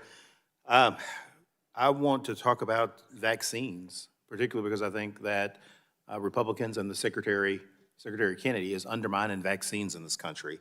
My home state of Texas, we're at the epicenter of a historic measles outbreaks where we've seen 2,000 Americans and 2 Texas kids that have been killed unnecessarily. And measles, which were previously eradicated, is one of the most deadly diseases, but there is a safe and effective vaccine for that, and I think that we all know that. Meanwhile, 15 children have died during this flu season, and 90% of them were unvaccinated. So it's not theoretical. For decades, insurers have covered vaccines based on the recommendations of independent medical experts. Those recommendations have literally saved the lives of 1 million Americans since 1994. And despite this fact, Secretary Kennedy has injected this pseudoscience into federal vaccine policy and weakened the childhood immunization schedule. The Secretary says he wants to make America healthy again, but all he's doing is bringing measles back again. His actions have abandoned decades of hard scientific evidence and put children's lives directly at risk. And so I want to ask this, and I would just like to go down the line to each one of you, and we'll start here and on my right here. Yes or no? As a CEO, do you commit to covering ACIP-insured vaccines on the immunization schedule prior to Secretary Kennedy's reckless changes for plan year 2026? And for what reason is your decision making that? If everybody could just go down the line, yes or no, do you plan on? So and we don't have a lot of time, if we could just give you a yes or no. our coverages are comprehensive and supported by the same authorities you referenced, and then we allow the consumer to make a choice as to how they want to proceed. So we provide comprehensive coverage, and then it's between the doctor and the... So you're still going to be covering? Yes, we are. Okay. Congressman, no change to our policy. We will continue. Congressman, we cover vaccines. We haven't changed our policy. Our vaccines, we do it as required by law, but we also look at ACIP as well as clinical societies, and that's how we make our decisions. Our comprehensive coverage remains intact, and it's largely $0 cost to our customers in the employer market. Yes, it's the consensus of the medical community that they're safe and effective, and so we continue to cover them. Thank you. Well, first of all, let me just say thank you. We really appreciate that you're following the science behind all of this. And I'm glad that we can agree that, that children's lives are more important than politics. And again, not only are you following the science, I mean, you're following common sense. This stuff has been researched and it's been a part of American life and has made us safer for a reason. So thank you for your commitment. Gentleman yields back and now recognizes the gentlelady from Florida, Ms. Kamick, for her 3 minutes. Thank you, Mr. Chairman. You know, over and over, I hear the same question from people back home. Why in the heck am I paying for insurance if it actually doesn't cover anything? And this is across all plans and companies. So to be clear, I'm not just talking about the Obamacare, which has dominated much of the conversation today. Only 20 million people are covered there. But what I'm talking about are the 160 million Americans who get their coverage through employer-sponsored insurance. And that's where so many of the affordability challenges are showing up every single day. And these families are rarely talked about. They haven't been talked about much today. And so I want to address their concerns that they have sent to me across social media, emails, text messages, thousands and thousands of messages we have collected over the last 72 hours. And there is a very troubling theme. One, they think that you guys showing up here today will change nothing. So on behalf of the thousands and thousands, hell, millions of Americans, please take this hearing as a moment in time when you need to change direction. I'm going to make this very simple for people watching back home. I'm going to ask a series of questions, and if this statement applies to your company, please raise your hand. So if your executive compensation at your company, including yours, is primarily tied to financial performance like revenue, margins, earnings, or stock price, please raise your hand. Don't be shy. Okay. I see 3 out of 5. Okay. Raise your hand if your compensation is directly tied to patient health outcomes, such as preventing harm from delays, reducing inappropriate denials, or ensuring access to care. The majority of your compensation is tied directly to patient outcome. I'm going to submit for the record right now a request that you, in writing, give us the fine print of your contracts displaying where patient outcome is directly tied to your executive compensation.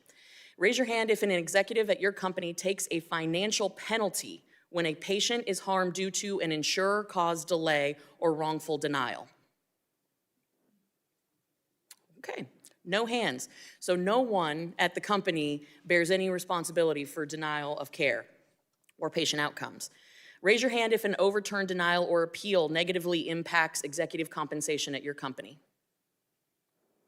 Not one. That right there is the problem. When denials and delays and appeals, which happen every single day, occur, the patient and their families are the ones that get hurt, not your bottom line. I also heard very briefly from our colleague that HSAs currently cannot pay premiums for plans. Good news is that there's legislation called the Access Act, which would allow for HSAs to expand and use that subsidy to pay for those premiums. So I look forward to working with her on this legislation.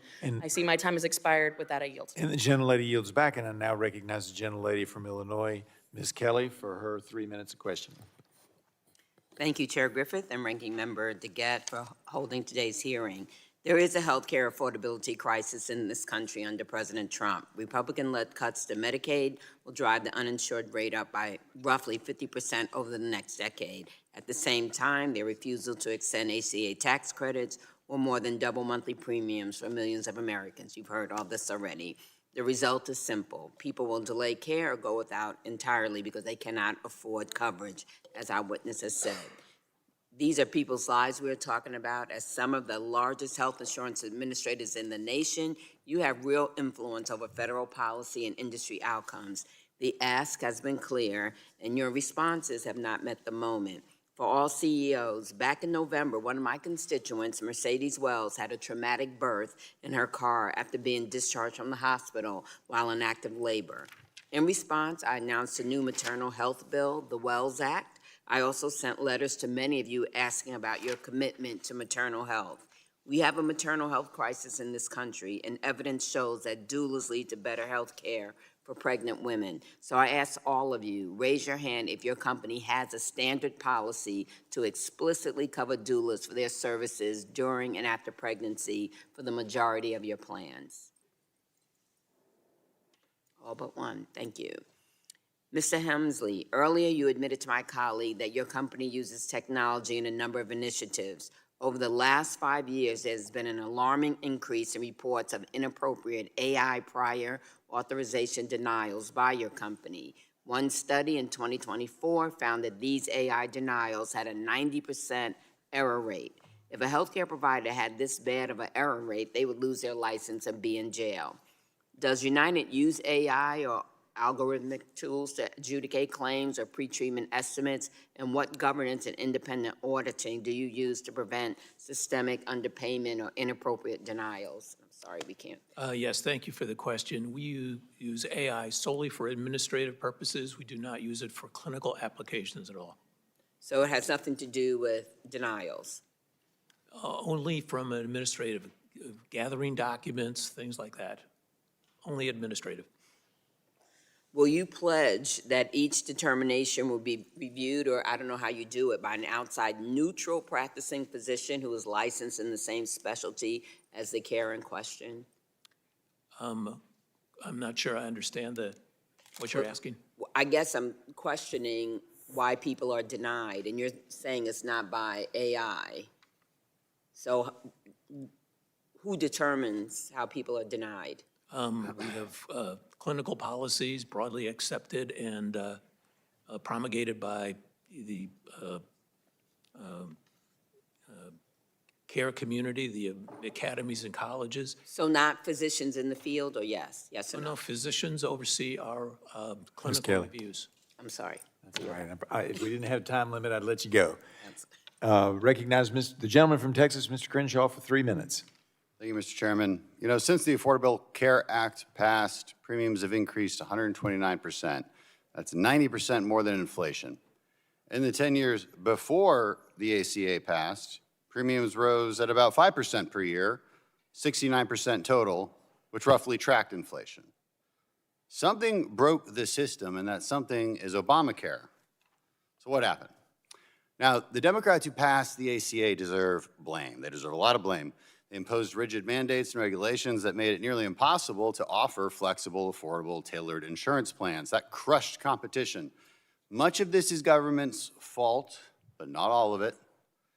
In your testimonies, many of you claim vertical consolidation is a major driver of rising costs, like it's outside your control. But is it? Because here's the thing, many of you here today are participants in that consolidation. We have insurers that own physician groups, PBMs, hospitals, pharmacies, every rung of the healthcare ladder. And the result, competition is basically non-existent. Many counties have 1 or 2 ACA plans, options, if that. Your companies have narrowed networks so severely that patients are forced into the very consolidated systems that you now complain about. And the government did not force you to do that. So look, Congress has a responsibility here to fix a broken system, to fix incentives, restore patient control and choice and competition, but you have a responsibility to also act in good faith. Premiums are way up, profits are way up, claim denials are way up, which was just addressed. 1 in 5 claims denied. It's an all-time high this year. Why? It's a rhetorical question, because I don't have enough time. But I do want to ask one simple question. Wouldn't it make a lot more sense to subsidize low-income patients, which is the point of the ACA, right? Subsidize low-income patients directly through a health savings account that they own, instead of subsidizing you, the insurance companies? You can answer that one. Anybody? Does anybody agree with that? That concept? Subsidize patients through a health savings account instead of subsidizing insurance companies. Not even our patient advocate? Sorry. Go ahead. I don't want to, did you want to, okay. I and we are very open to having mechanisms where money goes directly to. Okay, I got one maybe. Anybody else? We'd be supportive of anything that puts the consumer more in control. I got another maybe. And I got another, sorry, I just don't have funding time. makes no difference. It's the cost. Got it. Patient advocates even? Respectfully, I think that could undermine the healthcare system. Interesting, okay, no. So let me ask you again, another question, just Econ 101. Does competition, competition requires real choice, right? This is an Econ 101 question. Competition lowers prices, doesn't it? Competition will exist if patients control the money and then can go on the market and actually make you compete with each other. Mr. Crenshaw, would you submit that for the record, please? Oh, well. Geez, that was fast. Gentleman, yeah, I know. Gentleman yields back. Now recognize gentleman from Ohio, Mr. Landsman, for his 3 minutes. Thank you, Mr. Chair, and the ranking member, all of you, for being here. In my lifetime, a lot has happened, but the biggest thing is in my mind, is the extreme concentration of wealth and power. I think most of the issues that we face in this country can be connected back to this concentration of wealth and power at the top. And nowhere is that more true than healthcare. CEO pay across the board's up 1,000% since I was born. Workers are, up 25%. They can't keep up. And as it relates to healthcare, you got 1 in 3 Americans who are struggling with medical debt. 1 in 3 Americans had to pass on a needed procedure because they couldn't afford it. And in the one big beautiful bill, after decades of all of this money going up, they voted on the largest transfer of wealth in American history from low-income working folks to the super wealthy, spending trillions of dollars on tax cuts for the super wealthy, and they cut $1 trillion in health care. So folks are sitting here wondering, how is this possible? How do I, as a hardworking American, continue to be screwed over like this? Now, looking at the profits, United, over the last couple of years, it's on average around $20 billion. CVS around $6 billion. Elevance around $6 billion. Cigna around $6 billion. You all know this is an issue. That's why UnitedHealth said we're going to invest these ACA profits back into our customers. If shareholders said tomorrow, let's do this, let's do more of this, this was a good idea, let's invest more of our profits back into our patients, what would you tackle first? So you got 15 billion, 14 billion this year in profits. Let's say you just want to keep a couple. Shareholders said the rest of it's going back into our patients. Would it be medical debt? Would you focus on denying less claims? Would you cover more people? I'm just curious, and we'll start with Mr. Hemsley. What would you invest in first? Thank you for the question. I think it's very thoughtful. And the same things we're investing in now. The advancement of a movement towards value-based care to get off the volume, better systems and technology to take the complexity and make the system more simple. I think those things would profoundly change the underlying costs and the consumer and care provider experience. Just, I only have 12, but I would love to hear from everyone else, but I only have 10 seconds. I want to be respectful because you guys have to go to another meeting. We have a lot of work to do. Congress has to fix this. They have to fix the healthcare system so that we can invest more in patients. I think this is an opportunity for you all, and you're hearing it, to do the same. Thank you. I yield back. Gentleman yields back. Now recognize the gentlelady from Indiana, Ms. Houchin, for her 3 minutes. Thank you, Mr. Chairman. Thanks to the witnesses. Today's hearing provides us an opportunity to look at beyond the premiums and examine what's happening behind the scenes, how insurers structure administrative fees, how payment practices affect employers and providers, and whether current incentives are aligned with affordability for patients or profits for insurance companies. There are so many perverse incentives created by the ACA. I honestly can hardly blame you for trying to find ways to increase profits. But vertical integration, I think, is something that we absolutely have to take a look at, and I'm glad this committee is doing that. As insurers have become more vertically integrated and increasingly relying on administrative entities like group purchasing organizations, and a reminder, vertical integration is the insurance companies owning the providers, owning the hospitals, owning the pharmacies, owning the PBMs, and now affiliating with group purchasing organizations. GPOs were created by the largest PBMs and have added yet another layer of complexity to the prescription drug supply chain, making it even more opaque. 2 of the 3 largest PBMs have established their GPOs overseas, which you have confirmed, while continuing to claim that rebates and fees are being negotiated on behalf of U.S. plan sponsors and patients. Evidence suggests in practice some of these entities may be retaining rebates in the commercial market and charging additional fees that are not passed on to employers or reflected in lower out-of-pocket costs at the pharmacy counter. And with vertical integration, it makes the true profit margins easier to hide.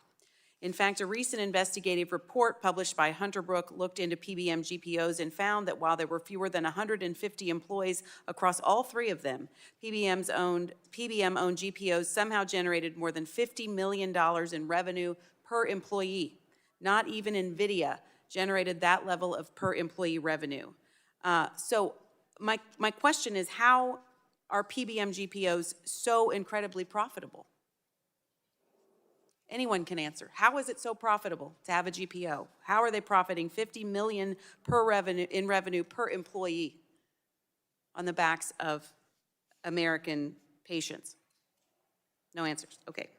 I've also heard from another number of physicians who have reported concerns about the No Surprises Act and implementation of that, often delaying awarded amounts. And I want to focus quickly on Elevance Health. Ms. Bordeaux, compliance, do you track compliance internally on those arbitration awards?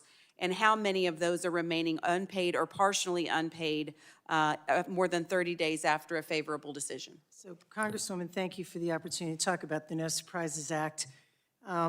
We very supportive of the No Surprises Act, always have been. There's a problem, though, in the arbitration system where private equity and VC-backed entities are flooding the system. The CBO recommended that 17,000 roughly would be this year. We've received across the system almost 2.2 million arbitrations. And because of the style of arbitration, where it's basically baseball style, we are seeing awards at 429 to 450%. And if you would just give me 1 second, I think making this real for people is so important. You know, is in this situation, Los Angeles is one of the areas where we're seeing the highest arbitration awards. CMS for spinal surgery will pay $1,500. Commercial insurance will pay $1,900. And ma'am, offering $2,000. We're pushing up against your time, and know you got another hearing. Thank So you. I will just finish with- please do a full explanation in your written response to Ms. And Mr. Houchin. Chairman, I have a number of questions that I will for the record. provide to the record. Absolutely. Thank you for the She time. yields- Gentlelady yields back now. Recognize the gentleman from Michigan, Mr. James, for up to 3 minutes. Thank you, Mr. Chairman. We were promised affordable care. What Americans got was unaffordable premiums, sky-high deductibles, and bureaucrats standing between patients and their doctors, all while American people get sicker. I said back in 2018 that Obamacare was a flawed, broken system, and I was called a fearmonger. So let's stop arguing about intentions and talk about results. Under this system, families are punished if they stay healthy, and they're financially devastated if they get sick. That's not health care, that's sick care. Since the Affordable Care Act passed, wages are up 26%, but deductibles are up 160%. Premiums are up nearly 80%. The average family now pays around $24,000 a year for health insurance, more than many families pay for their mortgage. Some are paying $30,000, $40,000 and still rationing care. That's not a safety net, that's a hangman's noose. So let's start with a very simple question for some very smart people here. Raise your hand if you believe that health care today is affordable for the average American. No hands, so we have agreement. I believe it's unaffordable because nobody knows what they're paying for. The only way we can have affordability in this country is if we have accountability. And you all must be accountable to the American people. President Trump made this clear in his great health care plan. You must post your prices so patients can see them. So I'll ask you again plainly, yes or no? If you're buying a plane ticket, you know how much it costs. Yes, you know how much it costs. So why in healthcare do we hide our prices? You only hide things if you don't want people to know what you're doing. Will you commit to publishing clear, complete rates, side-by-side coverage comparisons that employers and families can actually understand in the same places that you place your bills. I see one head nodding. We're already doing that. Already doing it? Already doing that. It's not having desired results. We need to do better. We need to stand behind the transparency data with the same seriousness that you expect patients to pay you back. The American people were promised affordable care. What you've given them is higher costs and worse health outcomes. After more than a decade, Americans are a heck of a lot sicker and a heck of a lot more insured at the exact same time. How does that happen? Your incentive structures must change. You must be held accountable, and you must change course. The American people are done with it. I'm done with it. I'm speaking to all my colleagues on this committee. We have to hold these companies accountable, and the best way to do this is through transparency.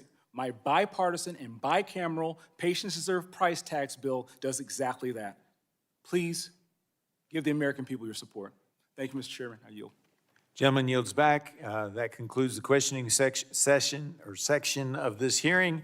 I ask unanimous consent to insert in the record documents included on the staff hearing document list and those that brought up during the meeting. Without objection, so ordered. I now recognize the ranking member for 30 seconds for a point of personal privilege. Thank you, Mr. Chairman. I just want to thank everybody for coming here, and I want to thank you in advance for being part of our bipartisan solution. We appreciate it. Our members worked hard for this hearing, and they wanted to ask their full 5 minutes of questions. So I would just ask everybody, we had to truncate the end of it because of your schedule. So I would just ask everybody, when you get these questions from members on both sides of the aisle, please give us in-depth responses quickly, because it will help us as we work to develop bipartisan legislation. Thank you, Mr. Chairman. I yield back. Thank you, Ranking Member DeGette. I would like to thank all of our witnesses again for being here today. Members may have additional written questions for you. I guarantee they will. And I'll remind members they have 10 business days to submit questions for the record, and I ask the witnesses to respond to the questions fully and promptly. Members should submit their questions by the close of business on Thursday, February 5. Without objection, subcommittee is adjourned. Thank you.